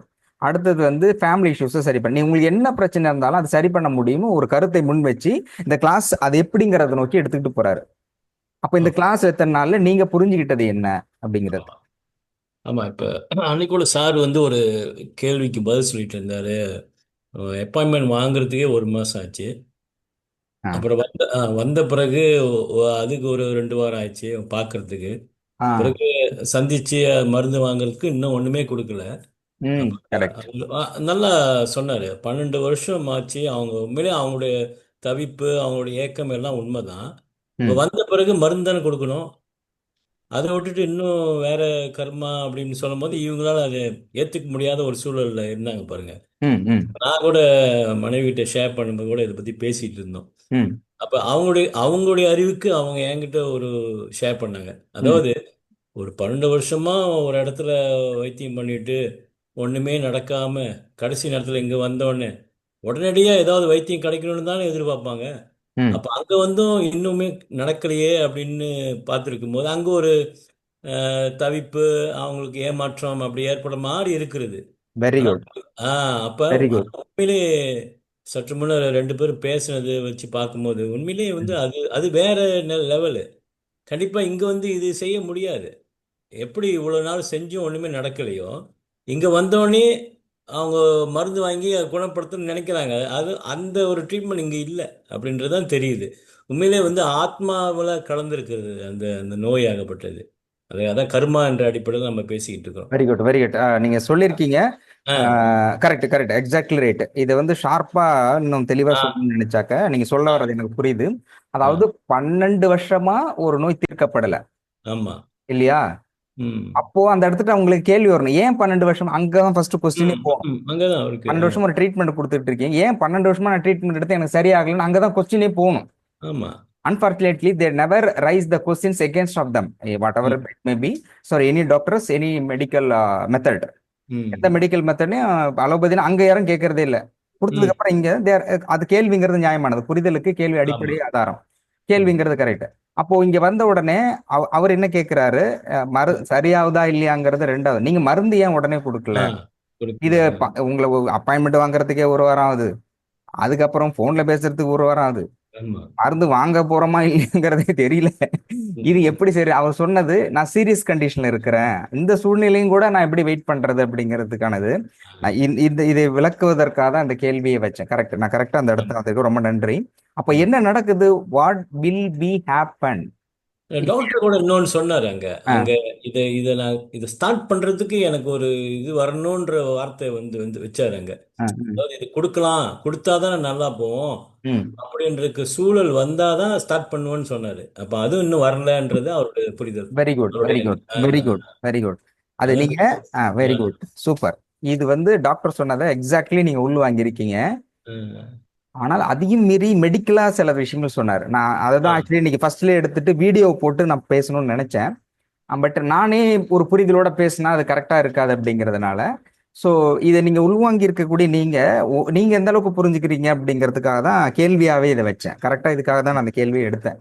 அப்போ இன்னொரு விஷயம் டாக்டர் என்ன சொன்னார்னா, இங்க இன்னொருத்தவங்க கேள்வி கேட்டிருந்தாங்க. அவங்க என்னன்னா, இங்க 120 தேவதைகள் இருக்கிறீங்க, இறைவன் இருக்காங்க, என்னதான் பண்ணிட்டு இருக்கீங்க, என்ன கிளன்சிங் நடக்குதுன்னு கேள்வி கேட்டாங்க. அது சரியான கேள்வி தான். ஏன் கேள்வி ரொம்ப முக்கியமானது அப்படின்னு நம்ம பாக்குறோம்னா, இந்த செஷன்ஸ் வந்து இன்னொன்னு அடுத்த ஸ்டெப்ஸ் போயிட்டே இருக்கும். அது ஒன்றும் பிரச்சனை இல்லை. இது இல்லைன்னா இன்னொரு இது ஸ்டோரிஸ் போயிட்டே இருக்கும். ஒரு இதை பற்றியும் சார் வந்து எக்ஸ்பிளனேஷன் கொடுத்துக்கிட்டே இருப்பாங்க. ஆனால் அப்படியே போயிட்டு இருக்கும்போது இதை பிரேக் பண்ணது இந்த அனுமார் மாதிரி பண்ணது நான் தான். ஏன்னா கேள்விகள் ரொம்ப பேருக்கு இருக்கு. அடுத்த செஷன்ஸ் சாரதா மேடம் சொன்னாங்க, இது வந்து ஆன் கர்மா அப்படிங்கிறது ஈவன் தோ கடவுளுக்கே கன்ஃபியூஷன் ஆகும். ரியலா சொல்லணும்னா கடவுளுக்கே கன்ஃபியூஷன் ஆகுது. சம்டைம்ஸ் வந்து சிவபெருமானே இதுல பிரச்சனைகளுக்கு எப்படி தீர்வு காணணும் அப்படிங்கும்போது காகபு சென்டர்லாம் கேள்வி கேட்குறாங்க. அவரு பல ஜென்மத்துக்கு பல யுகங்களுக்கு பின்னாடி போய் இதுக்கான ரெஃபரன்ஸ் எடுத்து கொடுக்குறாரு. அதை பற்றியான கருத்துலாம் இருக்குது. அப்போ இந்த கர்மாங்கிறது அவ்வளவு எளிமையா புரிஞ்சுக்க முடியாது. அப்போ டாக்டர் அவரு எப்படி புரியுதோ, அவருக்கு என்ன டிவைன்ல இந்த மெசேஜ் ஸ்பிரிச்சுவலா வருதோ அப்படியே எக்ஸ்பிரஸ் பண்ணிட்டு இருக்காரு. அவர் செய்யறது இட்ஸ் ரைட் வே. பட் அதை ஏற்றுக்கொள்ளக்கூடிய, அதை புரிந்து கொள்ளக்கூடியவர்கள் எந்த அளவுக்கு புரிஞ்சுக்கிறாங்க அப்படிங்கிறது முக்கியம். அதனால தான் நான் சொன்னேன், இந்த பாஸ்ட்ல போறதை விட அவங்க புரிஞ்சுக்கிறாங்களான்னு கேள்வி வைப்போம் அப்படின்னு ஆரம்பிச்சு விட்டது நான் தான். அது ஓடிக்கிட்டே இருக்கு. பட் என்னை பொறுத்தவரை இது கரெக்டானதா இருக்கு. அப்போ புரிதல் என்பது சரியாக இல்லாத போது நீங்க மேடம் சொல்லும்போது எவ்வளவுதான் கொடுத்தாலுமே அது சரியாக இருக்காது. இப்போ டாக்டர் இந்த இடத்துல மெடிக்கல்ல என்ன சொன்னாருன்னா, அந்த டாக்டருக்குள்ள இங்க என்ன நடக்குது அப்படின்னா, actually is most important point. Everyone must know what will happen the medical process or cleansing process or karma energy cleansing, everything to be done here. என்ன நடக்குது அப்படின்னு கேட்டாக்க இதுதான். இன்னொன்று வந்து ஆறாவிலையும் கிளென்சிங் பண்ணுவாங்க. ஒவ்வொரு மெத்தட் இருக்கு. ஆறா கிளென்சிங், அப்புறம் ஏற்கனவே ஒருத்தவங்க வந்து வாட்டர் தெரப்பியில் ஒவ்வொரு மெத்தடாலஜி இருக்கு. அந்த மெத்தடாலஜி அப்புறம் சொல்லுவோம். இப்போ டாக்டர் இப்போ ப்ரெசன்ட்ல நடக்கிறது என்ன அப்படின்னாக்க, ஒவ்வொருவருடைய கர்ம வினை பதிவு, நம்ம ஏற்றுக்கொண்டாலும் ஏற்றுக்கொள்ளாவிட்டாலும் கர்ம வினை பதிவு என்பது நம்முடைய உடலில் இருக்கின்ற ஒவ்வொரு டிஎன்ஏ ஆர்என்ஏ செல்களிலும் பதிவாகி இருக்கிறது. ரொம்ப பேர் சொன்னாங்க மனம் எங்கே இருக்கிறது அப்படிங்கிற கேள்விக்கு, ரொம்ப மனசுங்கிறது மைண்ட்ல இருக்கு, பிரெயின் தானே திங்க் பண்ணுது, அதுதான் மனசு, ஹார்ட் அப்படிம்பாங்க. மனம் என்பது ஒரு சராசரியான எடையை கொண்டிருக்கின்ற மனிதனுடைய உடலில் 37 ட்ரில்லியன் செல்ஸ், அதாவது 37 லட்சம் கோடி செல்கள் இருக்கிறது. இந்த ஒவ்வொரு செல்லிலும் உள்ளே இருக்கக்கூடிய டிஎன்ஏ ஆர்என்ஏ செல்களுக்குள் இந்த பதிவு இருக்குது, வினைப்பதிவு, வினைப்பயன் நம்ம சொல்றோம் தமிழ் வினைப்பதிவு எல்லாத்துலயுமே இருக்கு. அப்போ எல்லாத்துலயுமே அந்த மனம் இருக்குது. அப்போ ஒரு மனிதனுடைய உடலில் 37 லட்சம் கோடி மனப்பதிவுகள் இருக்குது. இந்த ஒரே ஒரு செல்லை நீங்க எடுத்து போய், அது இன்னும் சயின்டிபிக்கா சொல்லணும்னா, ஒரே ஒரு செல் எடுத்து நீங்க சயின்டிபிக்கா குளோனிங் பண்ணனா உங்களை போன்ற ஒருவரை நம்மால் உருவாக்க முடியும். உங்களை மாதிரி சேம் குளோனிங் பண்ண ஒரே ஒரு செல் எடுத்துட்டோம்னா அதை வச்சுட்டு ஒரு குளோனிங் உருவாக்க முடியும். அந்த குளோனிங்கிறது நம்ம இப்போ உருவாகிறது மனிதன், நம்ம இப்போ சிந்திப்பார்கள், நம்ம இப்போ கரெக்டர், நம்ம பேர் வர ஆரம்பிப்பாங்க. அப்போ என்ன அர்த்தம்னா, அந்த மனம் அப்படிங்கிற பதிவு அதுல இருக்குதுன்னு அர்த்தம். அப்போ 37 லட்சம் கோடி செல்களிலும் மனம் பதிவு இருக்கு. அப்புறமேட்டுக்கு வெளியில 6ஆவில் இருக்குது, மற்ற பதிவு மொத்தம் சார் சொன்ன மாதிரி 7 இடத்துல பதிவாயிருக்கு. பட் இப்போ நம்ம சொல்றது அப்ப டிஎன்ஏ ஆர்என்ஏல மனம் பதிவாயிருக்குது.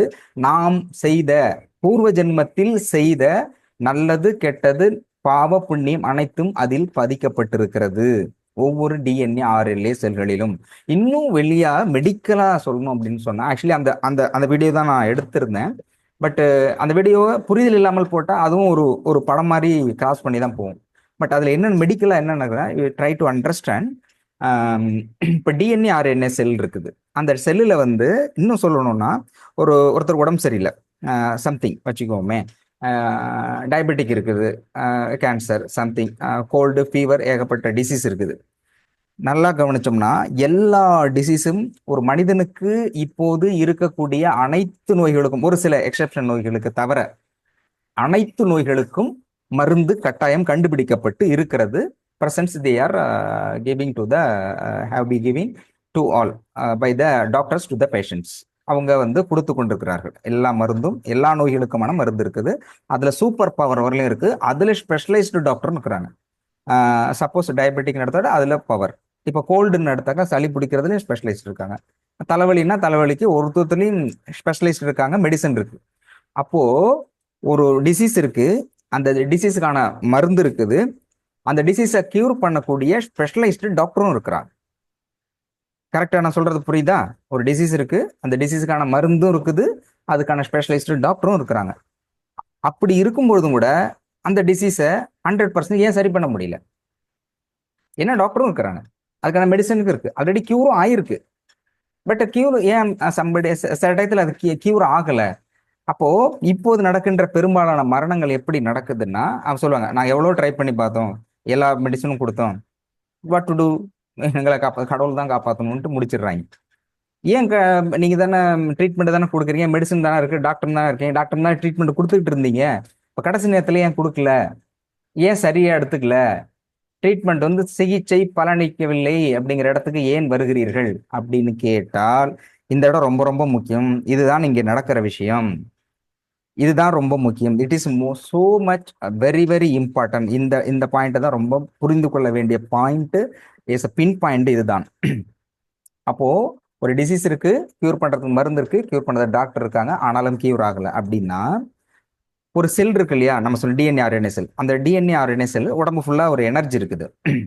அந்த எனர்ஜி இருக்கும்பொழுது அந்த எனர்ஜில என்ன நடக்குதுன்னாக்க, இப்போ ஒருத்தருக்கு ஒரு டிசீஸ் இருக்கு, டாக்டர் மெடிசன் கொடுக்குறாரு, மெடிசன் கொடுக்கும்போது கியூர் ஆகுது, கியூர் ஆகுதுல பிரச்சனை இல்லை. சிலருக்கு 50% கியூர் ஆகுது, சிலருக்கு வந்து 40%, சிலருக்கு சுத்தமாவே கியூர் ஆகல. இந்த இடத்துல நம்ம நோட் பண்றோம், ஏன் சுத்தமாவே கியூர் ஆகல அப்படின்னா, இப்போ மெடிசன் எடுத்துக்கிறாங்க, ஓகேவா, டிசீஸ் இருக்கு, எந்த அளவுக்கு மெடிசனை நம்ம உடம்பு எடுத்துக்குதோ, எந்த அளவுக்கு உள்வாங்கிக் கொள்ளுதோ, எந்த அளவுக்கு கிரகித்துக் கொள்ளுதோ, how it will be absorbed, எந்த அளவுக்கு நாம கொடுக்கின்ற மருந்துகளை பாடி அப்சர்வ் பண்ணுதோ அந்த அளவுக்கு கியூர் ஆகுதுன்னு அர்த்தம். எல்லா மெடிசனும் பர்ஃபெக்ட் தான், மேக்சிமம் கொடுக்கப்படுகிற எல்லாம் சரியா தான் இருக்கு. அப்போ ஒரு மெடிசன் 50% கொடுக்கறது 50% உடம்பு எடுத்துக்கிச்சுன்னா 50% டிசீஸ் கியூர் ஆகுது. இப்ப இன்னொரு கேள்வி வருது, அந்த கொடுக்கறது 100% கொடுக்குறோம், எடுத்துக்கிறது ஏன் 50% எடுத்துக்கிறது, ரிமைனிங் 50% என்ன ஆகுது அப்படின்னு சொன்னாக்க, அந்த ரிமைனிங் 50% இருக்கு இல்லையா, அந்த ரிமைனிங் 50% மெடிசனை உடம்பு எடுத்துக்காததுக்கு காரணமும், எடுத்துக்கொள்வதற்கு காரணம் நம் உடலில் உள்ளே இருக்கக்கூடிய எனர்ஜி, ஆற்றல். This is so much important, this is a key point of our medicine. அந்த இடத்துல ஒரு எனர்ஜி இருக்குது, ஒரு ஆற்றல் இருக்கிறது, உடல் ஆற்றல், அது உயிராற்றல்னு பேரு. நம் உடலில் எந்த அளவுக்கு உயிர் சக்தி இருக்கிறதோ, பிராணசக்தி இருக்கிறதோ, அந்த அளவிற்கு மட்டும்தான் நம்முடைய நாம் கொடுக்கின்ற மெடிசனாக இருந்தாலும் என்னதான் இருந்தாலும், ஃபினான்ஷியலாம் அப்புறம் வரும், இப்போ டிசீஸுங்கிறதுனால புரிதலுக்காக இதை மட்டும் எடுத்துக்கிறேன். இப்போ எந்த அளவுக்கு உடம்பு எடுத்துக்குதோ அந்த அளவுக்கு மட்டும்தான் கியூர் ஆகுது. இப்போ 100% எடுத்துக்கல, க்ளோஸ், ஸ்வாகா அப்படின்னு ஒரு பேஷண்ட்டை முடிக்கிறாங்க அப்படின்னா, இப்போ டாக்டர் சொல்றாங்கன்னா, அப்போ என்ன நடக்குதுங்கன்னா, அங்கே உடம்புல இருக்கிற உயிர் சக்தி, பிராணசக்தி தன்னுடைய செயலை 100% இழந்து விட்டது என்று பொருள். அதனால் கொடுக்கப்படுகின்ற மெடிசனை ஏற்றுக்கொள்ளாத போது அவர் உயிர் பெறுகிறது. இதுதான் ரியாலிட்டியா நடக்கிறது, இதுதான் மெடிக்கல்ல நடக்கிறது, மெடிக்கல் எத்திக்கு இதுதான். அப்போ இது எந்த மெடிக்கல் டாக்டரும் இந்த அளவுக்கு அது உள்ள எனர்ஜிங்கிற அளவுக்கு டெப்தா போக மாட்டாங்க. நான் மெடிசன் கொடுத்துருக்கோம், பவர்ஃபுல் மெடிசன்ஸ் இல்லைங்கும் போது மட்டும் சொல்லுவாங்க, எடுத்துக்கும் போது நாங்கள் சூப்பராக கொடுத்துட்டோம், எங்கள் ட்ரீட்மெண்ட் சக்ஸஸ், பெரிய டாக்டர் அங்கே படிச்சுட்டு கொடுக்கும்போது எல்லாமே ஓகே சொல்லுவாங்க. ஏன் எடுத்துக்கலங்கும் போது நாங்கள் என்ன பண்ணுறது, இது பை நேச்சர், கடவுளில் தான் வேண்டிக்கணும்பாங்க. அப்போ அந்த இடத்துக்கிட்ட ஏன் எடுக்கல, எடுத்துக்குது அப்படிங்கிற அந்த உயிர் சக்தி, பிராணசக்தி. இங்கே டாக்டர் பண்ணுறது என்னன்னு சொன்னாக்க, சொல்றாரு இல்லையா, நான் கிளென்சிங் பண்றேன்னு, உங்களுடைய பதிவுகள், ஒவ்வொருவனுடைய நெகட்டிவ்ஸ், அவருடைய பூர்வ ஜென்ம கர்ம பதிவுகள், positive as well as negative பதிவுகள் அதில் இருக்கிறது. உடல் முழுதும் பிராணசக்தியை சக்தியாக இருக்கிறது, உங்களுடைய கர்ம வினைக்கு ஏற்பதான் சக்தி வேலை பார்க்குது. அப்போ நாம கொடுக்குற இந்த எனர்ஜி இருக்கு இல்லையா, ஒரு மெடிசனா இருந்தாலும் அல்ல ஃபினான்ஷியலுக்காக கொடுக்கப்படுவதாக இருந்தாலும், ஏதோ ஒரு நீங்க ஒரு ப்ராப்ளத்துக்காக வர்றீங்க, அந்த ப்ராப்ளம் வந்து நடக்கலைங்கும் போதுதான் இங்க வர்றாங்க. அப்போ அந்த பிரச்சனை, ஒரு ப்ராப்ளம் இருக்குது நடக்கல அப்படிங்கும்போது, ஏன் நடக்கலைன்னா ட்ரை பண்ணுவாங்க. இப்போ ரொம்ப பேர் யாருமே சும்மா இல்லை, வேலைக்கு போகிறேன், சம்பாதிக்கல, முடியல, கஷ்டம் வருது, கடன் வருது, எல்லாமே இருக்குனாங்க, சும்மா யாருமே இல்லை. அவங்க சொல்ற போது அவங்க படாம ஒரு இதிகாசமே எழுதலாம். ராமாயண மகாபாரதத்தை விட அதிகமான கதைகளும் அதிகமான போராட்டத்தையும் ஒவ்வொரு மனிதரும் சந்தித்து கொண்டிருக்கிறார்கள். ஆனாலும் சக்சஸ் பண்ண முடியலங்கிறது காரணம், அடிப்படை காரணம் அவர்களுக்குள்ள அந்த ஆற்றல் இருக்கு இல்லையா, அது நெகட்டிவ் அதிகமாக இருக்கிறது, நெகட்டிவ் எனர்ஜி. அந்த நெகட்டிவ் எனர்ஜி என்பது அவர்கள் பூர்வ ஜென்மத்தில் செய்த பாவ புண்ணியங்களின் அடிப்படையில் நம்ம மெடிசனை எடுத்துக்கிட்டாலும் அதை அலோவ் பண்றது இல்லை. ஸோ ஃபினான்ஷியல் மற்ற கிரிட்டீரியா மெடிசனை எடுக்கும் பொழுது அந்த மெடிசனை வந்து கிரகித்து கொள்ளவில்லை, ஈர்த்து கொள்ளவில்லை அது. அப்போ இங்க டாக்டர் என்ன பண்றாருன்னா, கிளென்சிங் சொல்றாரு இல்லையா, அடிக்கடி சொல்றேன், எல்லாம் கேட்டாங்க, அது எந்த அளவுக்கு அன்னைக்கு புரிஞ்சுக்கிட்டீங்கன்னு தெரியல, அதனால நான் டைம் எடுத்துக்கிட்டேன் இதை சொல்லணுங்கிறதுக்காக. அப்போ நம்ம உடலில் இருக்கின்ற பிராணசக்தி, உயிர் சக்தியில் அதிகமாக நெகட்டிவ், எதிர்மறை ஆற்றல், நெகட்டிவ் எனர்ஜி அதிகமாக இருக்குது. அப்போ அந்த எதிர்மறை ஆற்றலை, நெகட்டிவ் எனர்ஜியை நம்ம கிளென்சிங் பண்ணும்போது, ரிமூவ் பண்ணும் பொழுது ஆட்டோமேட்டிக்கா நெகட்டிவ் எனர்ஜி ரிமூவ் ஆனாலே பாசிட்டிவ் எனர்ஜி இன்க்ரீஸ் ஆகும். Then automatically in our body receive whatever it maybe are the medicines, curable medicines, something like that. எதுவா இருந்தாலும் இப்போ மெடிசன் எடுத்துக்கிட்டோம்னா இந்த நெகட்டிவ் எனர்ஜி நீங்க கிளீன் பண்ணிட்டீங்கன்னா, இது எப்படி இன்னும் சிம்பிளா சொல்லணும்னா, ஒரு தண்ணி தொட்டி இருக்குது, தண்ணி தொட்டியில பைப் இருக்கு, பைப் அடைச்சிக்கிடுச்சு அப்படின்னாக்க, தண்ணி வரல அப்படின்னாக்க, அங்க போய் பைப்பை வந்து அந்த டியூப், அந்த குழாயை வந்து சுத்தமா கிளீன் பண்றோம். கிளீன் பண்ணிட்டோம்னா ஆட்டோமேட்டிக்கா தண்ணி வர ஆரம்பிச்சிடும். ஏன்னா தண்ணி ஏற்கனவே வந்துகிட்டு இருந்தது தானே. தண்ணி வந்துகிட்டு இருந்து திடீர்னு வரலன்னா என்ன ஆச்சும், அங்கே அடைப்பு இருக்குது. அந்த அடைப்பு என்பதை நம்ம நெகட்டிவ் எனர்ஜின்னு சொல்றோம். அப்போ அந்த எனர்ஜி நெகட்டிவ் எனர்ஜியை நம்ம ரிமூவ் பண்ணும்பொழுது ஆட்டோமேட்டிக்கா நீங்க என்ன செய்றீங்களோ அது பாசிட்டிவாக மாறும். அப்போ that will be take a time. அதற்காகத்தான் நேரம் எடுத்துக்கொள்கிறது. இன்னும் தெளிவாக இங்க என்ன நடக்குது, டாக்டர் என்ன பண்ணிக்கிட்டு இருக்கிறாரு அப்படின்னா, இதுக்கு பேர் தான் கர்ம சிகிச்சை. அவர் பண்றதுங்கிறது அந்த டிஎன்ஏ பதியப்பட்டிருக்கிற பதிவு என்பது ஒரு செய்த பாவ புண்ணியங்கள் அடிப்படையில் இருக்கிற அவரே சேர்த்து வைத்து கொண்ட அந்த ஆற்றலினுடைய நெகட்டிவ் எதிர்மறை ஆற்றலை சுத்தம் செய்கின்ற பணியில் அவர் ஈடுபட்டு கொண்டிருக்கிறார். அது வந்து வெரி டிஃபிகல்டிஸ். இந்த பணி ஒருத்தர் ட்ரீட்மெண்ட் எல்லாமே அதை தான் பண்ணிட்டு இருக்காங்க. ஒரு ட்ரீட்மெண்ட் அப்போலோ ஹாஸ்பிட்டல்ல இன்னும் ஒருத்தர் கேட்டிருந்தாரு, நீங்க தான் கர்மா பத்தி சொல்றீங்க, கர்மாவை சரி பண்ணாதான் எல்லாத்தையும் சரி பண்ண முடியும்னு சொல்றீங்க. ஆனா கர்மான்னு என்னன்னு தெரியாத ஆட்கள்லாம் ரொம்ப பேர் ட்ரீட்மெண்ட் போய் சரியா தானே பண்ணிட்டு இருக்காங்க. ராமச்சந்திராவில் இருக்கு, அப்போலோ இருக்கு, எல்லாருமே அவங்களுக்கு என்ன கர்மான்னு தெரியும். ஆனாலும் இந்த ட்ரீட்மெண்ட் கொடுத்துருக்காங்க, அந்த ட்ரீட்மெண்ட் சக்சஸ் ஆகிட்டு இருக்கு, கியூர் ஆகிட்டு இருக்காங்களே அப்படின்னு கேட்குறாங்க. அது கரெக்ட் தான். என்னன்னாக்க, நாம் தெரிந்தோ தெரியாமலோ, மேடம் சொன்ன மாதிரி நமக்கு தெரிஞ்சோ தெரியாமலோ வாழ்க்கை என்பது நம்முடைய கர்மாவை சரி செய்வதை நோக்கித்தான் நகர்ந்து கொண்டு இருக்கிறது. நமக்கு தெரியாம இருக்கலாம், ஆனா செய்யறது கர்மாவை பற்றி தான். அப்போ அங்க அப்போலோவில் என்ன நடக்குது, இல்ல மற்ற அலோபதி ஹாஸ்பிட்டல்ல எனி அதர் மெடிக்கல் மெத்தட்ல என்ன நடக்குது அப்படின்னாக்க, இப்போ அப்போலோன்னு எடுத்து ஏதோ சம்திங் லைக் தட். அப்போ என்னன்னா, ஒரு நோய் அப்படின்னாக்க அந்த நோய்க்கு வலியை முதல்ல அனுபவிக்கிறோம். ஒரு நோய் வந்தா வலியை ஃபர்ஸ்ட் ஃபீல் பண்றோம்.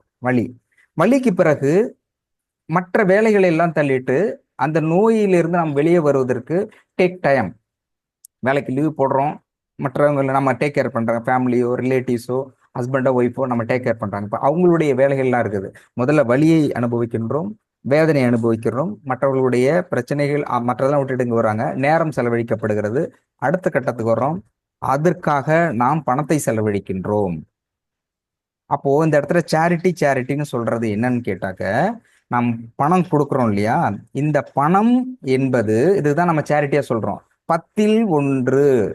இப்போ ஒரு ஹாஸ்பிட்டல்ல போய் ஒருத்தவங்க 1 லட்சம் ரூபாய் பணம் செலவு செய்ய வேண்டும் என்கின்ற சூழல் இருந்தால் 10ல் 1, 1 லட்சம் ரூபாய் செலவு பண்ணணும் இருந்தால் நீங்க 10,000 ரூபாய் யாருக்காவது சேரிட்டி பண்ணிட்டு இருந்தீங்கன்னா இது அதுல சரி செய்யப்படும். அதான் 10ல் 1 சொல்றாங்க. டாக்டர் அடிக்க சொல்லுவாங்களே, 100ல் 1 பங்கு தான் உங்களுக்கு உங்க பிரச்சனையை பழைய பிரச்சனையை கொடுக்குறாங்க அப்படின்னு சொல்றாங்க. பட் டாக்டர் சொல்லிக்கிட்டு இருக்கிறது, மேடம் சொன்ன மாதிரி ஹைலைட்டா சொல்லிட்டு அது எந்த அளவுக்கு புரிஞ்சுக்கிறாங்க அப்படிங்கிறதுலாம் ரொம்ப முக்கியம்.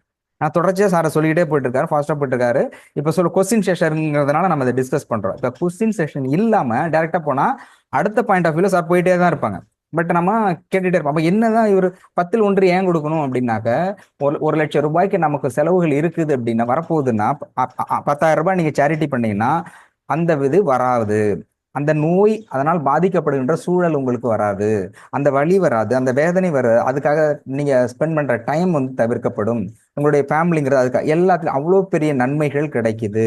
அப்போ 10ல் 1 சேரிட்டியோட மெயின் பிளஸ். அதனாலதான் தர்மம் என்பது முக்கியமானது. அதனாலதான் இன்னைக்கு நான் கோட்ஸ் யார் படிச்சீங்கன்னு தெரியல, டைட்டில்ஸ்ல போடும்போது அதான் போட்டிருந்தேன். வீரம் என்பது உன்னை காக்க, நான் படிச்சிருப்பீங்கன்னு நினைக்கிறேன். வீரம் என்பது தன்னை காக்கிறது, ஆனால் தர்மம் என்பது தலைமுறைகளை காக்கிறது. அப்போ அந்த நீங்க பண்ற அந்த சேரிட்டி என்பது உங்களையும் காக்கிறது. வீரம் வந்து fight, we are safe from the enemy or something like that. We are ready to fight to any others if we have the power. நமக்கு அந்த ஆற்றல் இருந்துனாக்க, எனர்ஜி இருந்தா நம்ம யார் கூட ஃபைட் பண்ணலாம். அந்த ஃபைட் பண்ற கெப்பாசிட்டி ஒருத்தனுக்கு இருக்குதுன்னா அது அவனை மட்டும்தான் காத்துக்கொள்ளும். இப்ப நான் இப்ப நல்லா ஃபைட் பண்றேன், ஒருத்தர் நல்லா ஃபைட் பண்றாருன்னா அவரை எப்போ வேணாலும் பயில் வேணா யார் வேணாலும் அடிக்கலாம். ஆனா அவர் எங்கேயோ இருக்கும்போது வீட்டுல போய் அடிக்கிறாங்கன்னு வச்சுங்க, அப்போ அவர் ஒன்றும் பண்ண முடியாது. ஒரு இடத்துல அவதாரமாகி அத்தனை பேர் அடிக்க முடியாது அவர். அப்போ ஒரு தர்மம் என்பது உன்னை காக்கிறது, உன் குடும்பத்தை காக்கிறது. அப்போ தர்மம் என்பது வீரத்தின் அடிப்படையில் எடுத்துக்கிட்டோம்னா மகாபெரிய வீரம் அது. மாவீரம் அப்படின்னாக்க அது வந்து சேரிட்டி. அப்போ அதனாலதான் டாக்டர் சொல்ற அந்த சேரிட்டி. அப்போ நோய் ஒருத்தருக்கு வருதுனாலே அடிப்படை காரணம் அவர்கள் செய்த பாவத்தின் அடிப்படையில் தான். யாருக்கோ கொடுக்க வேண்டிய பணம் நீங்கள் கொடுக்கவில்லை, அதுதான் நோய்க்கு அடிப்படை காரணம் இதுதான். ஸோ இதுதான் இன்டைரக்டா சார் சொல்லிட்டு வர்றது. அப்போ இங்க நடக்கிற விஷயம் என்னன்னாக்க, ஒருவருடைய உடலில் இருக்கக்கூடிய, பிராணசக்தியில் இருக்கக்கூடிய, உயிர் சக்தியில் இருக்கக்கூடிய அந்த எதிர்மறை ஆற்றலை விலக்கி வைக்கிற வேலையில் தான் செய்யிருக்கிறாங்க. இது வந்து அவ்வளவு ஈஸியே கிடையாது. இந்த வேலையை யாருமே எடுக்க மாட்டாங்க. இன்டைரக்டா எடுக்கக்கூடிய ஒருவர்களுக்கும் வருகின்ற பாதிப்பு என்பது மிக பயங்கரமாக இருக்கும். இன்னும் சிம்பிளா அதை சொல்லணும்னா, those who are have a specialized in any other special treatment or surgeon like that, a heart surgeon or something, eye specialist, something like that. ஒரு அலோபதியில் எடுக்கக்கூடிய ஒரு டாக்டர் இருக்கிறாங்கன்னா, கண் சிகிச்சை கொடுப்பவர்களாக இருக்கட்டும், ஒரு ஹார்ட் ஸ்பெஷலிஸ்ட் ஒரு ஸ்கின் ஸ்பெஷலிஸ்ட், யார் இருந்தாலும் நீங்க டீப்பா டெப்தா போனீங்கன்னா, அந்த யாரு எந்த ஸ்பெஷலிஸ்டா இருக்காங்களோ அவர்களுக்கோ அல்லது அவர்கள் குடும்பத்தை சார்ந்தவர்களுக்கோ, குறிப்பாக இரத்த உறவுகளுக்கோ அவர் எதிர ஸ்பெஷலிஸ்ட் இருக்காரோ அந்த நோய் வரும் கட்டாயமா. ஏன் அப்படின்னாக்க, இப்போ ஐ ஸ்பெஷலிஸ்ட்னா அவங்க பொண்ணுக்கோ பையனுக்கோ இல்லை அவங்க ஃபேமிலிக்கோ மாமனாரோ ரத்த உறவுகள் நெருங்கிய உறவுல அந்த கண்ணு பிரச்சனை இருக்கும். இல்லைன்னா ஒரு கட்டத்தில் அவருக்கே வரும். அதோட சாராம்சம் என்னன்னா, அகத்திய சித்தர் வெரி கிளியரா சொல்றாரு, ஒருவருக்கு நோய் வருதுன்னு சொன்னாலே அது அவனுடைய பூர்வ ஜென்ம வினையால் தான் வருது. அப்ப நீங்க ஒரு ட்ரீட்மெண்ட் எனக்கு கொடுக்க முடியும்னு, நான் ஒரு ஸ்பெஷலிஸ்ட்னு சொல்லிட்டு நீ அவனுக்கு போய் கொடுத்துட்டீங்கன்னா அப்புறம் எப்படி அவனுடைய பாவ புண்ணத்தை சரி செய்ய முடியும்? அதை ஏற்கனவே கோர்ஸ்ல படிச்சிருந்தது, அந்த கண்ம வினை காண்டம் 12வது பக்கத்துல, ஐ திங்க் சோ, ஏற்கனவே கோட் பண்ணி காமிச்சது. அப்ப அவர் சொல்றாரு, அவனுடைய பாவத்தை இப்படிதான் சரி பண்றது, ஏதோ இப்படிதான் சரி பண்ண முடியும், இதுதான் ஒரே வழி. அப்போ நீ ஸ்பெஷலிஸ்டா இருக்கு அப்படின்னாக்க, அப்போ நீ இதுல வாங்கிக்கோ அப்படின்னு கொடுக்குறாங்க. அதை ஏற்றுக்கொண்டுதான் மருத்துவர்கள் இதை செய்கிறார்கள். இது மற்றவங்களுக்கு தெரியாது, பட் சித்த மருத்துவத்தை பயன்படுத்தக்கூடியவர்கள் இது தெரியும். அப்ப நம்ம ஏற்றுக்கொள்வோம். அப்போ டாக்டர் தொழில் கடவுளுக்கு சமமான தொழில்ங்கிறது இன்டெரக்டா எல்லாத்துக்குமே தெரிஞ்சாலும் கூட, முக்கிய காரணம் அவர்களுக்கு, மற்றவர்கள் நோயாளிகளுக்கு வருகின்ற அந்த வலியையும் வேதனையும் 100% இவர்கள் வாங்கிக் கொள்கிறார்கள். இதுதான் அங்க உண்மையில் நடக்கிறது. அப்போ டாக்டர் என்ன பண்றாங்க, அந்த விஷயத்த ஒருத்தருடைய கர்ம வினையை எடுப்பதற்கு நெகட்டிவ் எனர்ஜி, அதுவும் எனக்கு சொன்னாரு சார் சொல்லும்போது, பிஃபோர் தட் நான் இந்த என்ட்ரி ஆகிறதுக்கு முன்னாடி வந்து டாக்டர் சொன்னது 10%, 50, 60 அந்த மாதிரி தான் பேஷண்ட்ஸ் வருவாங்க. It will be very easily handle to the patients and also given the treatment is very easy. உடனே மருந்து கொடுத்தா சரியாகும். ஆனா நான் வந்ததுக்கு அப்புறம் தான் சொல்றாரு, வர்றவங்க 100க்கு மேல பர்சன்டேஜ்ல இருக்கு, வர்ற கர்மம் 100, 1000% எங்கடா கிளென்சிங் பண்றது? அப்புறம் சாரை கேட்டிருக்காரு, என்னங்க இது ஏற்கனவே இருந்தது, நமக்கு மருந்து கொடுத்தா டக்கு டக்குன்னு சரி ஆயிட்டு இருக்காங்க, இப்ப மருந்து கொடுக்கறதும் கஷ்டமா இருக்கு, சரி பண்றதும் கஷ்டமா இருக்கு, ஆள் மட்டும் வந்துகிட்டு இருக்காங்களே, இது எப்படி எங்க கொண்டு போய் முடிக்கிறது, ஏன் இப்படி பண்ணிட்டு இருக்கீங்க அப்படின்னா, அப்ப சொன்னாங்க, இல்ல புரிதலுக்காக, பிகாஸ் ஆஃப் சார் பல முறை சொல்லிட்டு இருக்கும்போது அவர் சொல்ற கோடிங்கிறது எந்த அளவுக்கு உள்வாங்கிக்க முடியும்னு தெரியல, அவர் பலமுறை சொல்லிருக்காரு, இதனுடைய கடைசி பிறவி அப்படின்னு சொல்றாரு. அப்போ பிறவியினுடைய பயன்கிறது, பிறவி எடுக்கிறோம் இல்லையா, அது வந்து இந்த ஜென்மத்தெல்லாம் முடிச்சுட்டு எந்த பாவ புண்ணியமும் இல்லாமல் நியூட்ரல் பொசிஷன்ல இருந்து அடுத்தது அனுபவம் முக்கியம். அனுபவத்தினுடைய தொகுப்பாக எடுத்துக்கொண்டு இறைத்தன்மை அடைகிறது தான் பிறவியினுடைய டிராவல். அது அப்படிதான் டிராவல் பண்றோம். அப்போ டாக்டரை பொறுத்த வரைக்கும் அவர் வந்து இந்த டிராவல் அப்படிங்கிறது, he got so many experience in various experience. ஒரு இறைத்தன்மை அடைவதற்கு அடிப்படையில் ஒரு மனிதன் எந்தெந்த அனுபவத்தை எல்லாம் பெற்றுக்கொள்ள முடியுமோ மேக்சிமம் ஹி ஏர்ன்ட் 99.9% ஏர்ன்ட். அப்போ சொல்றாங்க, இப்படிப்பட்ட மனிதர்களும் இருக்கிறார்களா அப்படின்னு இன்னும் சில விஷயங்களும் நீங்க தெரிந்து கொள்ள வேண்டும். அப்போ அவங்களுடையனா அவர் சொல்லுவார் இல்லையா, அடிக்கடி சொல்லுவார், நீங்க அதை எப்படி புரிஞ்சுன்னு தெரியல, ஜஸ்ட் ஐம் லேர்னிங், இப்போ நான் கத்துக்கிட்டு இருக்கேன்னு சொல்ற இன்டைரக்டா அவரோட மீனிங் என்னன்னு சொன்னா, இப்போ ஒருத்தர் வர்றாங்க இல்லையா, இது சொன்ன மோர் தென் 100% சொன்னார். வர்றவங்கலாம் பார்க்கும்போது சில பேஷண்ட்ஸ்ல சொல்லக்கூடாது, சொல்லுவார் சொல்லுவார், இவ்வளவு பெரிய கர்மா இருக்குது என்ன சார், அப்ப சொல்றேன், இங்க பாரு, அவங்க சொல்றாங்க ஈஸியா சரி பண்றேன், எனக்கு இன்னும் பாவமா தான் இருக்கு, ஆனா அவங்க பண்ணது பார்த்தா அப்போ என்னடா இவங்க நம்ம டைம்ல, பட் எப்படியும் நம்ம சரி பண்ணி தான் ஆகணும், அது தொடவே முடியாது, அந்த அந்த கேரக்டரை எடுக்கவே முடியாது. இப்போ சாதாரணமா ஒரு விளக்கு இருக்குன்னா தொட்டா லேசா தீப்பணும், ரியாக்டர்ல கொதிக்கிற மாதிரி இருக்குன்னு வச்சுங்க. இப்போ டிரான்ஸ்ஃபார்ம் 1,00,000 வோல்டேஜில் தோட்டம்னா எப்படி இருக்கும், அந்த மாதிரி நெகட்டிவ் ஆள்லாம் வருவாங்க. பாக்குறதுக்கு நல்ல ஆள் தான். பிரசன்ட்லி எனக்கே தெரியும், ஐயோ இப்படி பாமா. அப்ப சொல்லுவாரு, இங்க இப்படி இருக்குது, நீங்க எப்படி டச் பண்ணுவீங்க. அதனாலதான் அவர் தன்னை உயர்த்தி கொள்ளணும்னு சொல்லல. பல இடத்துல அவர் திரும்ப திரும்ப சொல்றது என்ன, யார் ஒருவருக்கு இங்க வந்து சரியாகலையோ வேற எங்கேயும் சரியாகாதுன்னு சொல்றது தன்னை பெருமைப்படுத்திக்கிறதோ, என்னாலதான் செய்ய முடியுமோ அப்படிங்கறத பத்தி சொல்லல. அவங்களுடைய நெகட்டிவ் கர்மாஸ் அங்க இருக்குது. அது அந்த அளவுக்கு பவர்ஃபுல்லா இருக்கு. நீங்க நெகட்டிவ் கர்மாவை சரி பண்ற வேலையை இங்க மட்டும் தான் செய்யறாங்க, மற்றது யாரும் செய்யறதில்ல. இந்த காசா மருந்து பிடிச்சிட்டு எடுத்துட்டு போ அப்படிங்க. சரி, ஓகே, நான் ரொம்ப அந்த பக்கம் போறேன். நீங்க அந்த கொஸ்டின்ஸுக்கு I have to come to the point.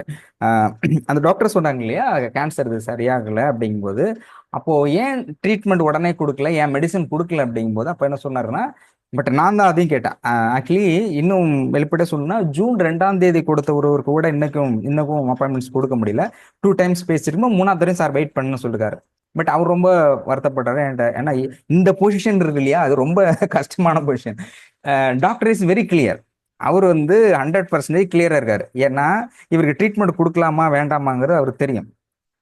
கண்டிப்பா இங்க வந்தா கம்பல்சரி ட்ரீட்மெண்ட் கொடுக்கறதுல மாற்றுக்கிறதுல, அது எவ்வளவு பெரிய மோசமான ஸ்டேஜ் இருந்தாலும் he take the risk, take challenge. அது 100% அவர் கியூர் பண்றதுல உறுதியா இருக்கிறார், டேக் பண்றாரு.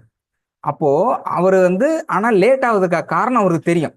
இவருக்கு இவ்வளவு கர்மா இருக்குது, இவ்வளவு நெகட்டிவ் கர்மா இருக்கு, இதை கிளென்சிங் பண்றது இவ்வளவு வேலை இருக்குது அப்படிங்கிறது அவருக்கு தெரியும். அதனால he's 100% perfect, right, okay.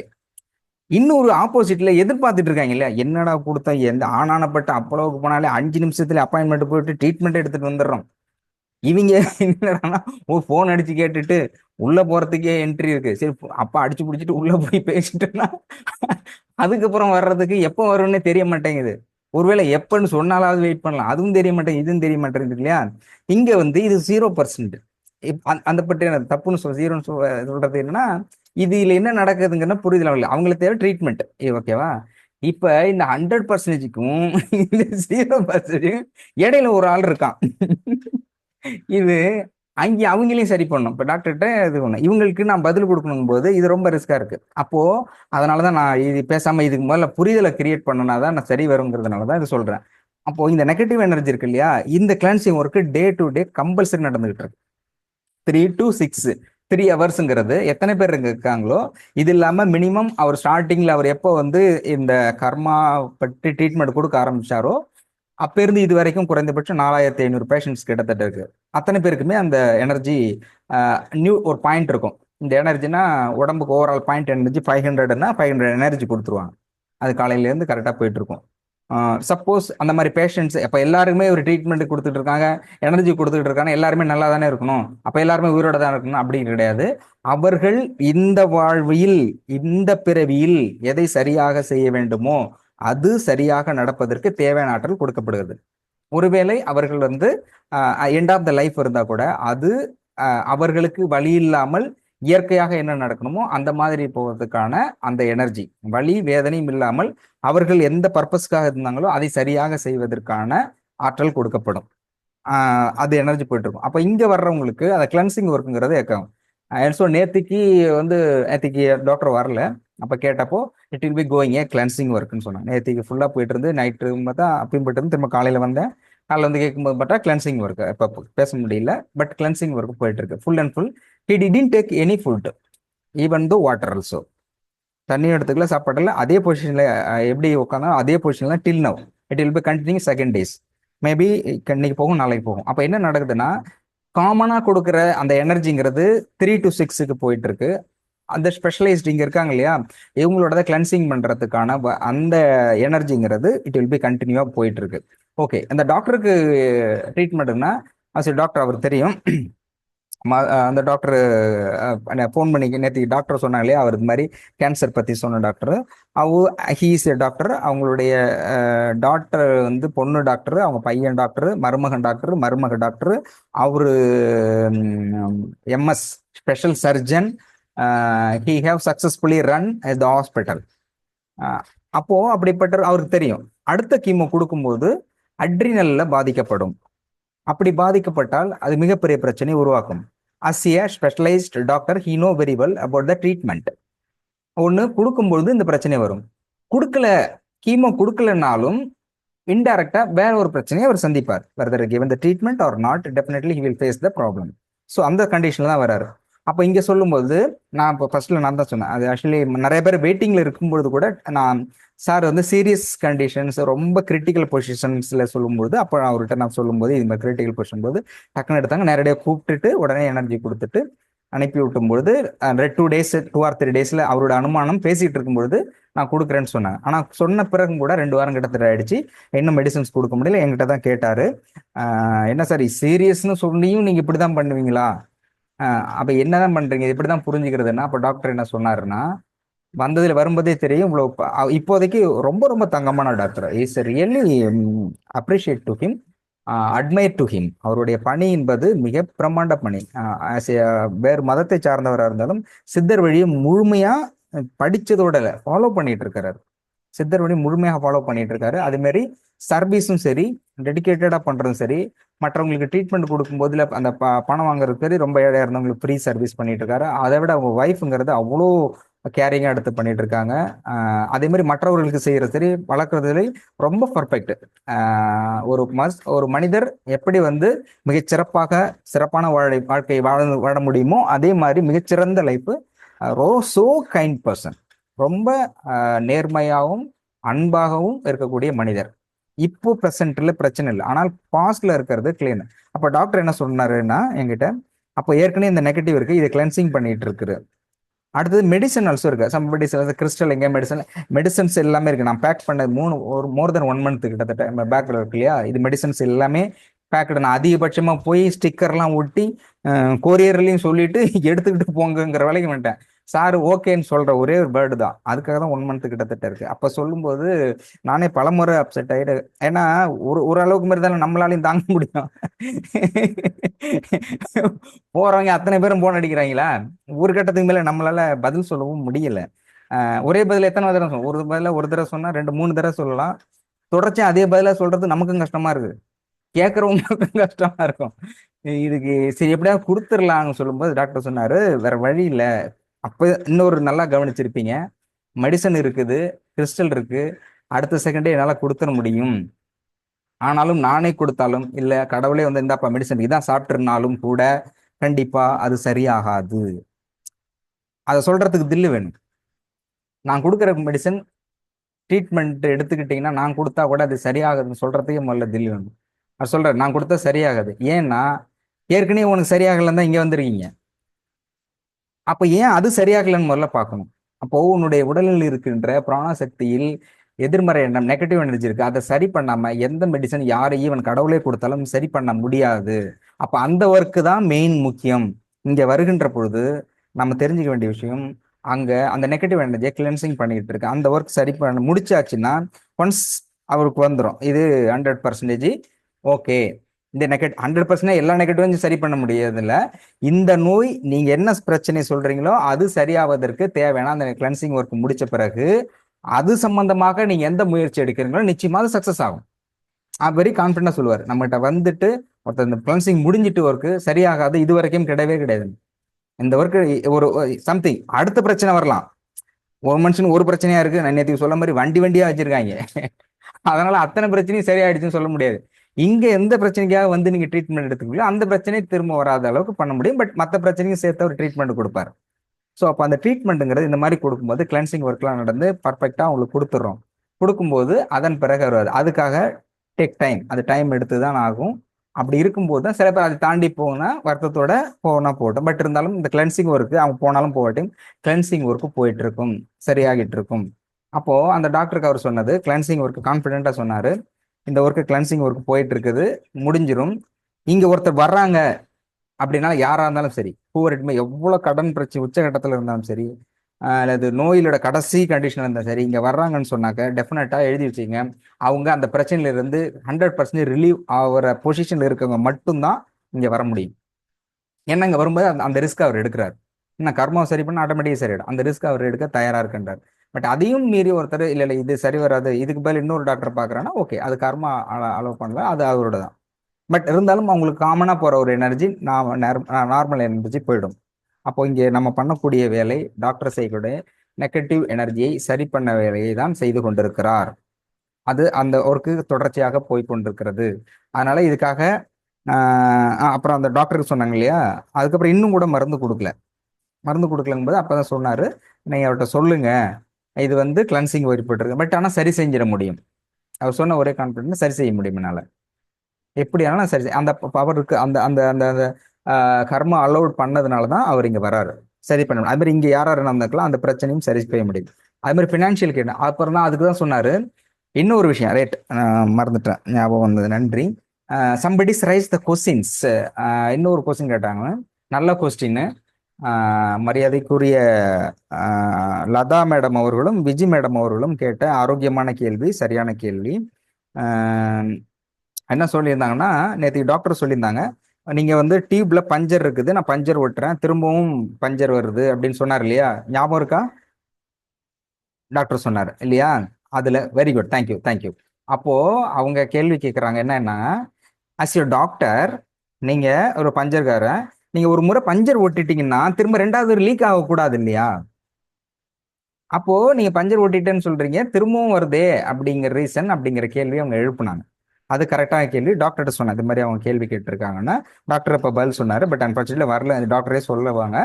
But இருந்தாலும் இந்த புரிதலுங்கிறது முக்கியம். இந்த செஷன்ல வந்து என்ன நடக்குது அப்படிங்கிறதும், ஏன் நடக்கல அப்படிங்கிறதும், நடக்கலைங்கிறது இல்லை, ஆனால் எதிர்பார்த்த அளவுக்கு உடனே வரலங்கிறதுக்கான ரீசன். அப்போ அவங்க சொல்லும்போது அப்போ டாக்டர் என்ன சொன்னாங்கன்னா, அது அவங்களும் சொன்னாங்க, அவங்களுக்குள்ள மேடம் லதா மேடமும் விஜய் மேடம் டிஸ்கஸ் பண்ணி அதுக்கான ரீசன் அவங்களும் சொன்னாங்க. அப்புறம் டாக்டரும் அதை சொன்னார், அது கரெக்டான பர்சன். அப்புறம் சொன்னார் doctor, I say divine blessed person those who are discuss about the karma and get the answer from the discussions, those for all get the divine blessed person அப்படின்னாரு. இப்போ ஒரு கர்மாவை பற்றி விவாதித்து கொண்டு அதற்கு ஏற்கனவே சொல்லப்பட்ட, நாம சொல்றது இல்லை, யாரோ அல்லது முனிவர்களோ சித்தர்களோ சொல்லதை வச்சு கர்மாவினுடைய பிரச்சனை பற்றி ஒரு முடிவு அவங்களே யார் வர்றாங்களோ அவங்க வந்து டிவைன் தெய்வீகத்தன்மையால் ஆசீர்வதிக்கப்பட்டவர்களாக இருப்பாங்கன்னு. அப்போ அவங்களும் சொன்னது என்னன்னா, இப்போ பஞ்சர் இருக்கு இல்லையா, அவர் கரெக்டா முடிச்சிடறாரு. இப்போ இன்னைக்கு பொசிஷன், இன்னைக்கு ஒரு கிளன்சிங் ஒர்க்கு 3 to 6ல நல்லா கவனிச்சுங்க. Mostly I kindly request to all, sorry I will complete shortly. இது mostly I kind so much of kind request to all. 100% இதை ஃபாலோ பண்ணுங்க. ஃபாலோ பண்றதுக்கு நான் திரும்ப அதை வலியுறுத்துறேன். இப்போ each and every day he is given the cleansing the in our negative karma. அதை cleansing daily each and every day பண்ணி முடிச்சிடுறாரு. திரும்பவும் அந்த பஞ்சர் ஆகிறதுக்கான காரணம் என்னன்னா, நாம் வந்து யார் ட்ரீட்மெண்ட்ல இருக்கிறாங்களோ அவங்க என்ன பண்றாங்கன்னா, அந்த 16 விஷயத்த ஃபாலோ பண்ண சொல்றாரு இல்லையா, அந்த 16 விஷயத்த ஃபாலோ பண்றது இல்லை. அந்த 16 விஷயத்த ஒருத்தர் ஃபாலோ பண்ணாங்கன்னா நாளைக்கே கூட அவங்களுக்கு கிறிஸ்டல் கிடைச்சிரும், நாளைக்கு மெடிசன் கிடைச்சிடும். இன்னும் அதிகபட்சம் சொன்னா கிறிஸ்டலோ மெடிசனோ தேவையில்லை, டெஃபினெட்லாம் அவங்க அந்த பிரச்சனையிலிருந்து 100% வெளியே வந்து விடுவார்கள். அது என்னன்னா, மன்னிக்கிற மனப்பான்மை. திரும்ப திரும்ப சொல்றாரு இல்லையா, அதை செய்வது இல்லை. ரொம்ப பேர் சொல்றாங்க, நான் மன்னிச்சிட்டேன், நான் மன்னிப்பு கொடுத்துட்டேன், மன்னிப்பு. அப்படி இல்லை. இந்த மன்னிப்பு கேட்பதும் இல்லை, கொடுப்பதும் இல்லை, டெடிகேட்டடா 100%. அடுத்தது சேரிட்டி பண்றது இல்லை. அடுத்தது வந்து நெகட்டிவ் தாட்ஸ் இருக்குது. இந்த மாதிரி தொடர்ச்சியாக டாக்டர் சொல்றது அந்த 16 தொடர்ச்சியாக 16 சரியாக, வெங்கடன் நான் மியூட் பண்ணிக்கங்க, தொடர்ச்சியாக அந்த 16 ஒருத்தர் செஞ்சுட்டு வர்றாங்கன்னாக்க இங்க நெகட்டிவ் எனர்ஜி ஃபார்ம் ஆகாது. நான் பாசிட்டிவ் எனர்ஜி கொடுத்து கிளென்சிங் பண்ணிட்டு திரும்ப இருக்குன்னா, இவங்க யாரை பத்தியாவது நெகட்டிவா நினைச்சுக்கிட்டு இருக்காங்க, அல்லது மற்றவர்கள் இவரை பத்தி நெகட்டிவா நினைச்சுக்கிட்டு இருக்கிறாங்க. அந்த மன்னிக்கிறது இவங்க நினைச்சுக்கிறாங்க, நான் மன்னிச்சிட்டேன், நான் மன்னிப்பு கொடுத்துட்டேன். அப்படி இல்லை, ஹோல் ஹார்ட்டடா பண்ணும்.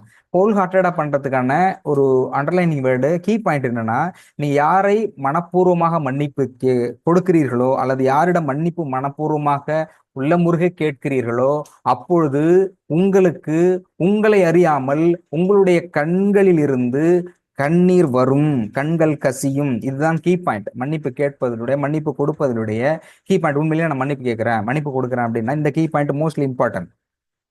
அப்ப என்னன்னா, அந்த கண்ணீர் உள்ள முருகுது இல்லையா, அந்த மாதிரியா டெடிகேட்டடா நீங்க கொடுக்கணும். அந்த மாதிரி அந்த 16 பாயிண்ட்ஸை நீங்க ஃபாலோ பண்ணும் பொழுது ஆட்டோமேட்டிக்கா அவர் கொடுக்குற அந்த கிளென்சிங் ஒர்க்கோட புதுசா எதுவும் வராம 100% அரெஸ்ட் ஆயிடும். Definitely you can get the result. Okay, time இல்லைங்கிறதுனால இதோட முடிஞ்சுக்கிறேன். நான் சொல்றது மேக்சிமம் இங்க என்ன நடந்துகிட்டு இருக்கு, எப்படி சரி பண்ணிக்கிட்டு இருக்காங்க, டைம் எடுத்துக்கிறதுக்கான ரீசன் என்ன அப்படிங்கிறத என்னுடைய புரிதலுக்கு இது 100% பர்ஃபெக்டா அப்படின்னு நான் சொல்ல முடியாது. I try to learn from him. நான் இங்க இருக்கிறதுனாலையும் உங்களுடைய பிரச்சனை இங்க இருக்கிற அத்தனை பேருடையும் பிரச்சனை முதலில் நான் உள்வாங்கியவன் அப்படிங்கிற அடிப்படையிலும் இது தெளிவுபடுத்த வேண்டிய இடத்துல இருக்கக்கூடியவன் அப்படிங்கிறதுனாலையும் டாக்டர் சொல்றத முழுமையாக எல்லாத்தையும் சொல்ல முடியாதுங்கிறதுனாலையும் குறைந்தபட்சம் இதுக்கான தெளிவுகளை கொடுக்க வேண்டியது என்னுடைய கடமை அப்படிங்கிறதுனாலும் I shared something like that with you. அதனால இது இது இதுல ஏதாவது புரிதல் இருக்கா, இதுல ஏதாவது டவுட் இருக்கா அப்படிங்கிறத பத்தி ஷார்ட்டா சொல்லிட்டீங்கன்னா ஒரு 5 மினிட்ஸ்ல முடிச்சிடலாம். எனிபடி? கருணாநிதி சார் சார் உங்களுக்கு ஒரே ஒரு ஒரு எஸ் நிமிஷம் பேசலாமா? ஓகே. இந்த கண்ணீரை பத்தி சொன்னீங்கல்ல சார், எஸ் எஸ் அந்த கண்ணீர்ல பெரிய ரகசியம் இருக்கு. அது வந்து நான் ஒரு நிமிஷம் எடுத்துக்கிறேன் சொல்றதுக்கு. கண்ணீர் என்பதே அந்த ரகசியம் கண்ணீர் இந்த கண்ணீர் வந்து சைடுல வருதுன்னு வைங்களேன், விளிம்புல இந்த பக்கம், அந்த கண்ணீர் வந்து சந்தோஷத்தோட கண்ணீர், ஆனந்த கண்ணீர். ஓகேயா? ஆனா இங்க இருந்து வருதுன்னு வைங்க, அந்த பூளை கட்டுற இடத்துல இருந்து கண்ணீர் வருதுன்னு வைங்களேன், அது வந்து நம்ம மைண்ட் விளையாடுற ஈகோவோட கண்ணீர்.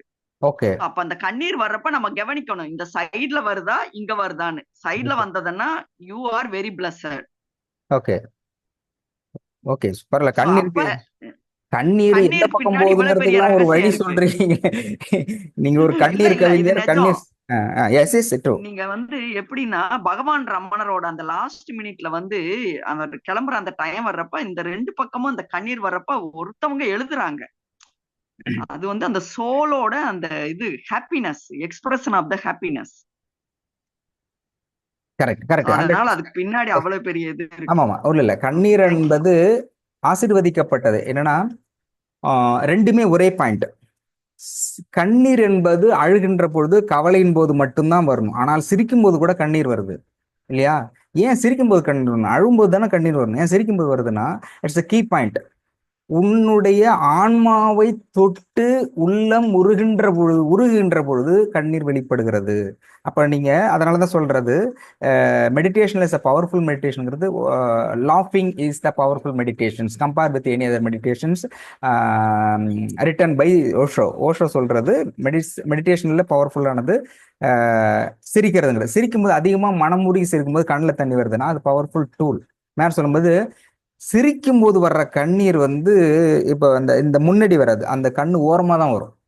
அவங்க சொன்ன ரொம்ப கரெக்டாக. சிரிக்கும் போது வரும்போது இப்படி தான் வரும், அந்த ஹாப்பினஸ் ஃபீல். இதில் இந்த பக்கம் வந்து கண்ணீர் வேதனையோட வழியோட வர்றது. Okay right. கண்ணீரை பற்றியான இது எப்படி வருது? அழுகின்ற பொழுது உள்ளம் இருக்கு இல்லையா, உடல் வந்து தன்னுடைய நெகட்டிவ் எனர்ஜி இருக்கு இல்லையா, அதிர்வுகளை வெளிப்படுத்தக்கூடிய மிகப்பெரிய டூல். கழிவுகள் இன்னும் சொல்லணும்னா கழிவுகளை வெளியேற்றக்கூடிய ஒரு டூலாகவும் பயன்படுத்துகிறது. அதனாலதான் அதிகமாக ஹார்ட் அட்டாக் ஆண்களுக்கு வர்றது பெண்களுக்கு வராமல் இருக்கிறதுக்கு கம்பேர் வித்துதுன்னா தெரிஞ்சோ தெரியாமலாம் அழுறாங்க. ஆனால் முன்காலத்தில் இருக்கக்கூடிய பெண்கள் இந்த இறந்து போனவர்கள்ட்ட போகும்போது அடிச்சுக்கிட்டு அழுவாங்க தெரியுங்களா. அவங்க அழும்போது உண்மையிலேயே அழுகுறாங்களா இல்லாத வேற விஷயம், பட் ஆனால் கண்ணில் தண்ணி வரும், அடிச்சுக்கிட்டு இருப்பாங்க. அந்த மாதிரி அழுகின்ற பொழுது அவர்களுடைய இதயம் பலப்படும், அந்த ஃப்ரீக்குவன்சி வந்து டைல்யூட் ஆகும். அப்போ அழுகுறதுங்கிறது கூட நல்லது. ஆக்டிங்காவது அழுதான் நல்லது அப்படின்னு நினைக்கிறேன். சரி, இது சம்பந்தமா ஏதாவது டவுட் இருந்தா மட்டும் கேட்டுருங்க, முடிச்சிடலாம். ஏன்னா இது புரிதல். சொல்லுங்க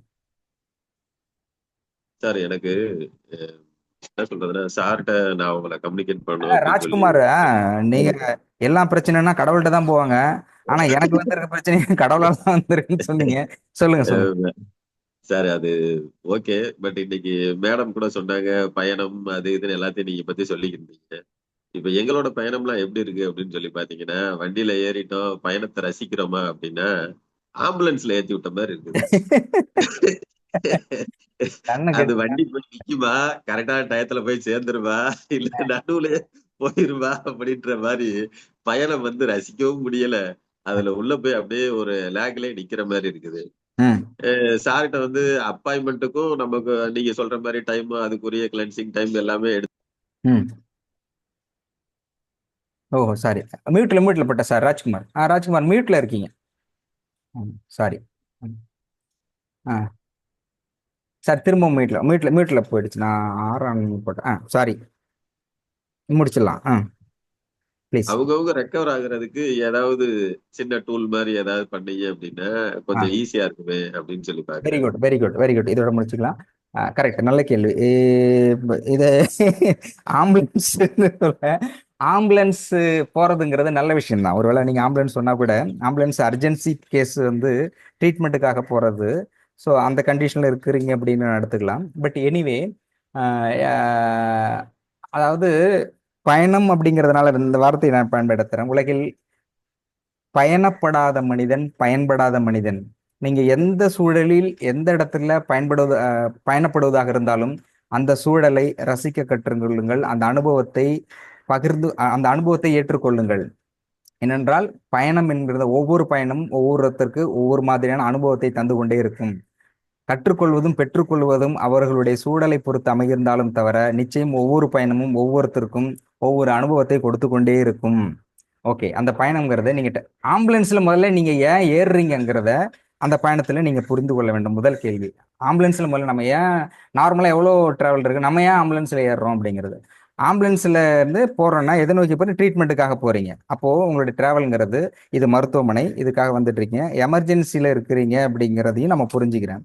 அட்டு பயமாவே இருக்கு அப்படிங்கிறத பயப்பட தேவையில்லை. அதுக்கு தான் நான் இவ்வளோ செஷன்ஸ்ல சொன்னது ரீசனே. ஃபர்ஸ்ட் பயப்படாதீங்க, பி கான்ஃபிடென்ட். வெரி கிளியர்லேருந்து I will explain about this confident level. நான் சொல்ற திரும்ப திரும்ப வலியுறுத்தினா, இங்க வந்த பிறகு அதை பற்றி நீங்கள் கவலைப்படாதீர்கள். காரணம் 100% ஒரு தெளிவான உங்களுடைய பிரச்சனைகளுக்கு தீர்வை நோக்கியே நாம் நகர்ந்து கொண்டிருக்கிறோம். Not only single words. நான் ஒரு வேர்டை பத்தியோ இல்லை ஒரு கான்ஃபிடென்ட்டுக்காகவோ சொல்லலை. இது இன்னும் வெளிப்படையாக சொல்லணும்னா, டாக்டர் சொன்ன அதே மொழியில் சொல்லணும்னா, இறைவனுடைய அந்த ஆசீர்வாதத்தோடும் சித்தர்களுடைய ஆசீர்வாதத்தோடும் இங்க இருக்கக்கூடிய 120 தேவதைகளுடைய அந்த ஆசீர்வாத அனைத்தும், அந்த ஆற்றல் முழுவதும், அந்த ஆசீர்வாதங்கள் முழுவதும் டாக்டர் மூலமாக உங்களுக்கு கண்டிப்பா வந்துகிட்டு இருக்கு. இதுல டவுட்டே இல்லை. இதுல டவுட் இருந்தா நீங்க இருக்கிறதுலையும் அது சரியானதாக இருக்காது. 100% ட்ரூ. அதை நீங்க எப்படி வேணாலும் புரிஞ்சுக்கலாம், இல்ல அதை தெளிவுபடுத்த வேண்டிய இடம் நமக்கு இல்லை. பட் இருந்தாலும் ஒவ்வொருடைய ட்ரீட்மெண்ட்லையும் அதுல இருந்து கியூர் பண்றதுல இருந்தும் புரிந்து கொள்ளலாம். அதை தாண்டி நம்ம ஏறத்தாழ 700 வீடியோக்கள் இருக்குது. அந்த வீடியோக்களில் கிளியரா சொல்லியிருப்போம். அப்போ இந்த இடம் என்பது உங்களுடைய பிரச்சனைக்கு 100% தீர்வை நோக்கி எடுத்து செல்லக்கூடியதாகவும் தீர்வை ஏற்படுத்தி கொடுப்பதற்கும் தான் இருக்கிறது. அதுல டவுட் இல்லை. ஃபர்ஸ்ட் முதல்ல அதுல கான்ஃபிடென்ட் வைக்கணும். அப்போ இன்னொன்னு நீங்க சொன்னதுல என்னால ஏற்றுக்கொள்றதுன்னா, ஒரு சின்ன டூல். இப்போ இன்னொருத்தவங்க சொன்னாங்க, இன்னொருத்த மேடம் சொன்னாங்க, வளர்மதி மேடம் நினைக்கிறேன். நாங்க அதாவது இந்த கிறிஸ்டல் வர்றதோ இந்த சொல்யூஷன் கிடைக்கிற வரைக்கும், எங்க பிரச்சனை தீர்கின்ற வரைக்கும் அந்த ஸ்பேஸ் இருக்கு இல்லையா, தட் இஸ் வெரி ட்ரபிள். அதுதான் பிரச்சனையே. ஒருத்தருக்கு வந்து நாளைக்கு வந்து ஏதோ ஒன்று கிடைக்க போகுது அப்படின்னாக்க, நாளைக்கு ஒரு எக்ஸாம்பிள் பாரு வச்சுக்கோங்க. நாளைக்கு ஒரு ரிசல்ட் வரப்போகுது, எக்ஸாம் எழுதிருக்கீங்க, ரிசல்ட் வரப்போகுது. இப்போ இன்னைக்கு தெரியுது, நாளைக்கு ரிசல்ட் வரும். ஆனால் இன்றிலிருந்து அந்த ரிசல்ட் வர்ற வரைக்கும் அந்த மனநிலை இருக்கு இல்லையா, பாஸ் ஆகுமா ஃபெயில் ஆகுமா, பாஸ் ஆனா என்ன பண்றது, ஃபெயில் ஆனா என்ன பண்றது, அவன் என்ன பண்ணுவான், இவன் என்ன பண்ணுவான், நாம என்ன பண்றது. இப்போ இந்த தாட் வேரியேஷன் இருக்கு இல்லையா, இதுதான் பிரச்சனையே. இந்த இடம் தான் நீங்க சொல்றதை நான் புரிஞ்சுக்கிறேன். இந்த இடம் இஸ் வெரி டிஃபிகல்ட். இந்த இடம் தான் முக்கியமானது. அப்போ டாக்டர்கிட்ட சொல்லிட்டீங்க 100% தீர்வு இருக்குது. ஓகே, பட் தீர்வு நமக்கு கிடைக்கிற வரைக்கும் நம்ம இந்த டிராவல் இருக்கு இல்லையா, இந்த வலியும் வேதனையும் இதை எப்படி தாங்கிக் கொள்கிறது, இதை எப்படி ஏற்றுக்கொள்வது, அதுக்கு என்ன பண்றதுங்கிறது தான் முக்கியம். அதுக்கு தான் நான் சொல்லியிருந்தேன் டாக்டர்கிட்ட போன 2 வாரத்துக்கு முன்னாடி சொல்லியிருந்தது. அதுக்கு எல்லா பிரச்சனைகளுக்கும் தீர்வு பண்றது மெடிடேஷன் தான். உச்சகட்டம் மெடிடேஷன், தியானம் என்பது. அப்ப தியானத்தின் மூலமாக யாருமே தேவை. அதாவது அகத்தியர் சொன்னபோது அனைவருக்குமான ஒரே குரு அப்படின்னு அகத்தியர் சொல்றது சிவனை தான் சொல்றாரு. அண்ட சராசரத்தினுடைய உச்சபட்சம் அப்படிங்கிறது அவர் ஆதிசிவன். அவர் மட்டும்தான் எல்லாத்துக்குமே குரு. அவரே நானே குரு இல்லைன்னு சொல்றாரு அகத்தியரே. அதை விட சிம்பிள் டூலா எப்படி கொடுக்குறாருன்னா, ஒவ்வொருத்தருக்கும் இப்ப நேரடியா இப்ப நான் என்னோட குரு அவரை போய் பார்க்கறேன்னா அவரை பார்க்க முடியாது, அது ரொம்ப ரிஸ்க். அப்போ நம்ம குருவா ஒருத்தரை ஏத்துட்டு ஃபீல் பண்ணணும் அப்படின்னா, உன்னுடைய சுவாசத்தை கவனி, சுவாச குரு என்று பெயர். அப்ப அதை எப்படி உன்னுடைய குருவை நீ கண்டுகொள்ள முடியும்னா, இப்ப அதுக்கான கைடன்ஸா இருக்க குரு தான் டாக்டர் இளங்கோ அவர்கள். அவர் சொல்றது, என்னை விட நீங்கள் உயர்ந்தவர்களா வரணும்னா நீங்க சுவாசத்தை கவனிங்க. அப்ப சுவாசத்தை கவனிச்சு ஒவ்வொருவருக்கும் என்ன பிரச்சனை இருக்கோ அது கூடவே ஒரு காயின் நம்ம பாக்குறோம்னா, இப்ப தலை இருக்குன்னா தலை இது ஒரு பிரச்சனை அப்படின்னா திருப்பி போட்டீங்கன்னா பூ இருக்கும், அது பாசிட்டிவ், உங்களுக்கான பிரச்சனைக்கான தீர்வு. அப்ப திருப்பி போடுறதுல தான் பிரச்சனையே இருக்குது. அப்போ அந்த திருப்பி போடுறது இருக்கு இல்லையா, அதை தெரிந்து கொள்வது ஒவ்வொரு சுவாசத்திலும் பொழுதும் உங்களுடைய பிரச்சனைகளுக்கு தீர்வு வந்து கொண்டே இருக்கிறது. ஒரு சுவாசத்தினுடைய சீக்ரெட் அப்படின்னா, உங்க பிரச்சனை இருக்கு இல்லையா, அந்த பிரச்சனைக்கு சொல்யூஷன் நீங்க தேடிட்டு இருக்கீங்க இல்லையா, அந்த சொல்யூஷன் ஒவ்வொரு சுவாசத்திலும் இருக்கு. அந்த சுவாசத்தை கவனிக்காதனால சுவாசத்தை கவனிக்கும் பொழுது that will be turning and take off you for their solution. உங்களை அந்த முடிவுகளை நோக்கி தீர்வுகளை நோக்கி உங்களை எடுத்து செல்லக்கூடியது உங்களுடைய சுவாசம். இப்போ சுவாசத்தை கவனிப்பதற்கும் மெடிடேஷன் எப்படி பண்றது அப்படிங்கிறதுக்கும் எதை முன்னிறுத்த இந்த கிராட்டிடியூட் மீன்ஸ் ஃபர்கிவ்னஸ் வச்சிருக்கோம் நிறையா, அதை எல்லாமே ஷார்ட் பண்ணி ஃபர்கிவ்னஸ் எப்படி கேட்கறது, நம்முடைய பிரச்சனைக்கு எப்படி தீர்வு காண்றது அப்படிங்கிறது சார்ட்ட கேட்டிருக்கேன். அது ஒரு ஃபைன் டியூன் பண்ணி கொடுத்த பிறகு முறைப்படுத்தலாம். நிச்சயம் 1 or 2 daysல அதை முறைப்படுத்தி ஷார்ட் அண்ட் ஸ்வீட்டான மெடிடேஷன்ஸ், அந்த பிரச்சனைக்கு தீர்வு, பாசிட்டிவா எப்படி வார்த்தையை நம்ம பயன்படுத்தி தீர்வு காணலாம் அப்படிங்கிறத மலைராஜன் கை தூக்கியிருக்காரு. புரியல. மலைராஜன் சார் கை தூக்கியிருக்காரு. இல்ல, மலைராஜன் சார் வணக்கம். ஷார்ட்டா இதோட முடிச்சுக்கலாம் சார். மலைராஜன் சார் உங்களுடைய சார் வணக்கம். நான் கேமரா கொஞ்சம் ஆன் பண்ண முடியாத ஒரு சூழ்நிலை, மன்னிச்சுக்கோங்க. நன்றி, பரவாயில்ல சார். இப்ப எனக்கு நீங்க எல்லாம் ரொம்ப அருமையா எஃபர்ட் எடுத்து எவ்வளவுக்கு எவ்வளவு மக்களுடைய பங்கெடுக்கிறவங்களுடைய மனநிலையும் அவங்களுடைய சூழ்நிலையும் எல்லாத்தையும் புரிஞ்சுக்கிட்டு ரொம்ப அருமையா கொண்டு போயிட்டு இருக்கீங்க. நன்றி. இதெல்லாம் வச்சு கம்பைன் பண்ணி பார்க்கும்போது எனக்கு ஒரு உதாரணம் வந்து மனசுக்குள்ள வந்துருச்சு டக்குன்னு, அதான் சொல்லணும்னு பார்த்தேன். சரி. அதாவது ஒரு நிலம் இருக்கின்றது, அந்த நிலத்துல வந்து கண்டபடி அதை பராமரிக்கலைன்னா புல்லு புதரு முள்ளு எல்லாம் வந்துகிட்டே இருக்கும். அதுல கேட்டீங்கன்னா அந்த அதாவது வேலிக்கருவலைன்னு ஒண்ணு இருக்கு, வேலிக்காத்தாம்பாங்க. அந்த மரம் வந்து விதைக்கவே வேண்டியதில்லை, அது எப்படித்தான் முளைக்குன்னே சொல்லி தெரியாது.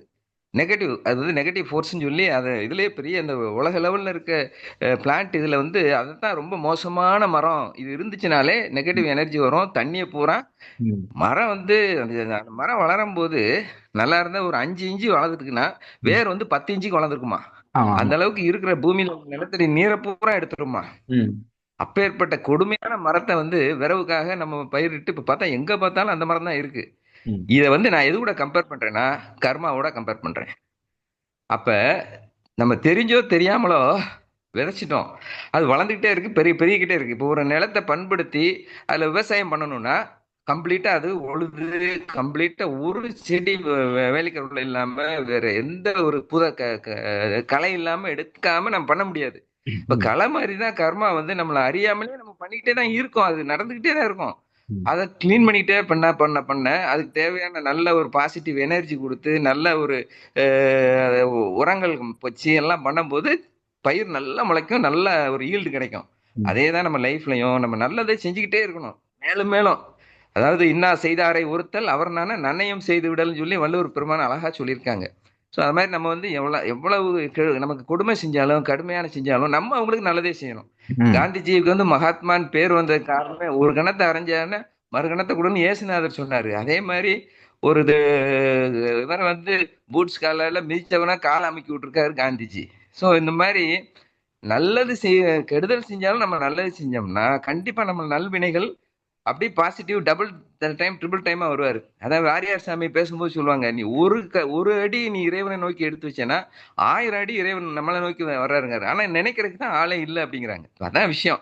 அப்ப நீங்க சொன்ன மாதிரி சுவாசத்தை கவனிச்சு அமைதியா இருந்து நமக்குள்ள பாசிட்டிவ் எனர்ஜி கூட்ட நெகட்டிவ் கர்மா கொஞ்சம் கொஞ்சமா போகும். அதான் ஒரு உதாரணமா சொன்னா, ஒரு பாட்டில்ல வந்து உள்ள வந்து ஒரு மோசமான தண்ணி இருக்கு, ஒரு கருப்பு கலர்ல தண்ணி இருக்கு. அதை வந்து வெள்ளையா மாத்தணும்னா என்ன செய்யணும், மேற்கொண்டு நல்ல தண்ணியை ஊத்திக்கிட்டே இருந்தோம்னா அந்த தண்ணி வெளியேற கடைசியில ஒரு ஸ்டேஜ்ல நல்ல தண்ணி ஆயிரும். அந்த மாதிரி நமக்கு வந்து அனுபவிக்க வேண்டிய கட்டத்துல அனுபவிச்சுதான் ஆகணும். இன்னொரு விஷயம் என்னன்னா, தர்மம் பண்ணணுங்கிறது நீங்க சொல்றீங்க, ரொம்ப நல்லது.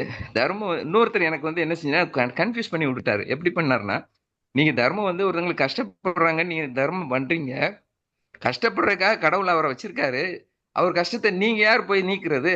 நீங்க நீக்குனீங்கன்னா அது வந்து திரும்ப உங்களுக்கு தான் அது கர்மாவா வரும். அவர் அனுபவிச்சு தான் அந்த கஷ்டத்தை தீர்க்கணும்னு விட்டுருக்காரு. நீங்க தர்மம் பண்ணாதீங்க அப்படின்னு ஒருத்தர் சொல்றாரு. அது எந்த அளவுக்கு எனக்கு அதை ஜீர்ணிக்க முடியல.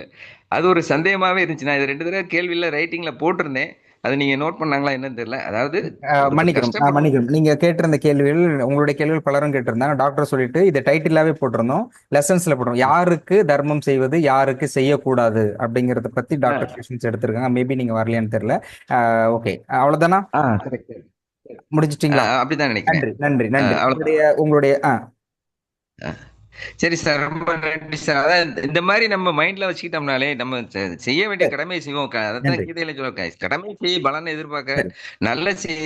நல்லதே நடக்கும், எல்லாம் நன்மைக்கே அப்படிங்கறது தான் கான்செப்ட்ங்கிறத புரிஞ்சுக்கிட்டாலே ஓரளவுக்கு நம்ம வந்து நன்றி எந்த சிச்சுவேஷனையும் நம்மளால ஏத்துக்க முடியும் நன்றி அப்படிங்கறது தான் என்னுடைய தாழ்மையான கருத்து. நன்றிங்க சார். நன்றி வணக்கம். நன்றி.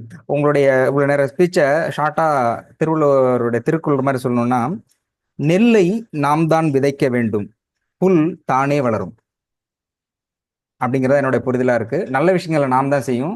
நீ எப்போ நல்ல விஷயம் செய்யலையோ ஆட்டோமேட்டிக்கா கெட்ட விஷயம் அதுவாகவே வந்துடும். ஏன்னா இந்த இப்போ மண் எடுத்துக்கிட்டிங்கன்னா பூமியில பார்த்தீங்கன்னா நீங்க எதுவுமே போடலைன்னா ஆட்டோமேட்டிக்காக புல் வளர்ந்துகிட்டே இருக்கும்.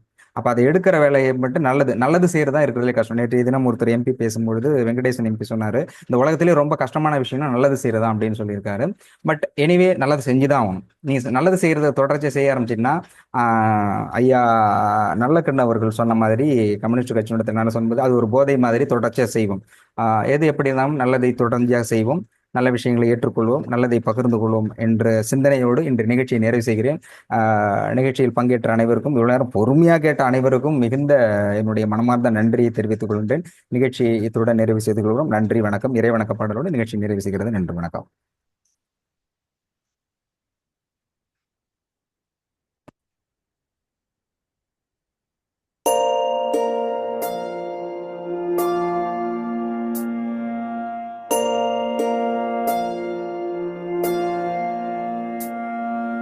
கருவாக்கி உருவாக்கி எனையாண்டு காத்தருளும் இறைவா நன்றி. எங்கும் நிறைந்தோனே எல்லை இலாதானே, எங்கேயும் எப்போதும் என் குலம் காப்பவனே. நெஞ்சம் துணிய துணையாய் வருவாய், நேர்மறை உணர்வுகள் பெருகிடச் செய்வாய். உடலில் உறுதியை பெரிதாய் தருவாய், உனை உணரும் அறிவை என்னுள்ளருள்வாய். சுற்றமனைத்தும் காப்பவனே, செய்தொழிலில் ஏற்றம் தருபவனே, எடுத்த செயலில் வெற்றி கொடு, என் ஆற்றல் பெருகிட அருளை கொடு.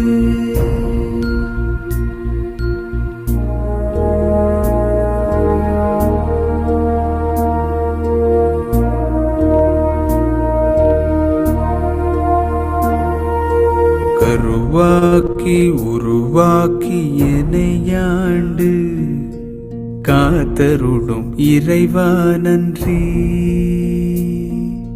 வல்லமை தந்து நீ வளர்ச்சி கொடு, அகத்திலும் புறத்திலும் மலர்ச்சி கொடு. வளர்ச்சி கொடு, மலர்ச்சி கொடு, வளர்ச்சி கொடு, மலர்ச்சி கொடு.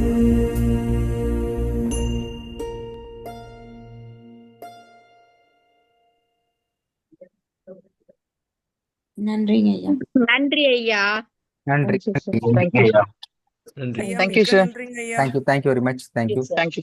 நன்றி ஐயா. நன்றி நன்றி நன்றி ஐயா. நன்றிங்க ஐயா. நன்றி அனைவருக்கும் நன்றி. மீண்டும் என்னுடைய மனமார்ந்த நன்றியை தெரிவித்து நன்றிங்க ஐயா. நன்றி நன்றி நன்றி நன்றி. வணக்கம் ஐயா. வணக்கம்.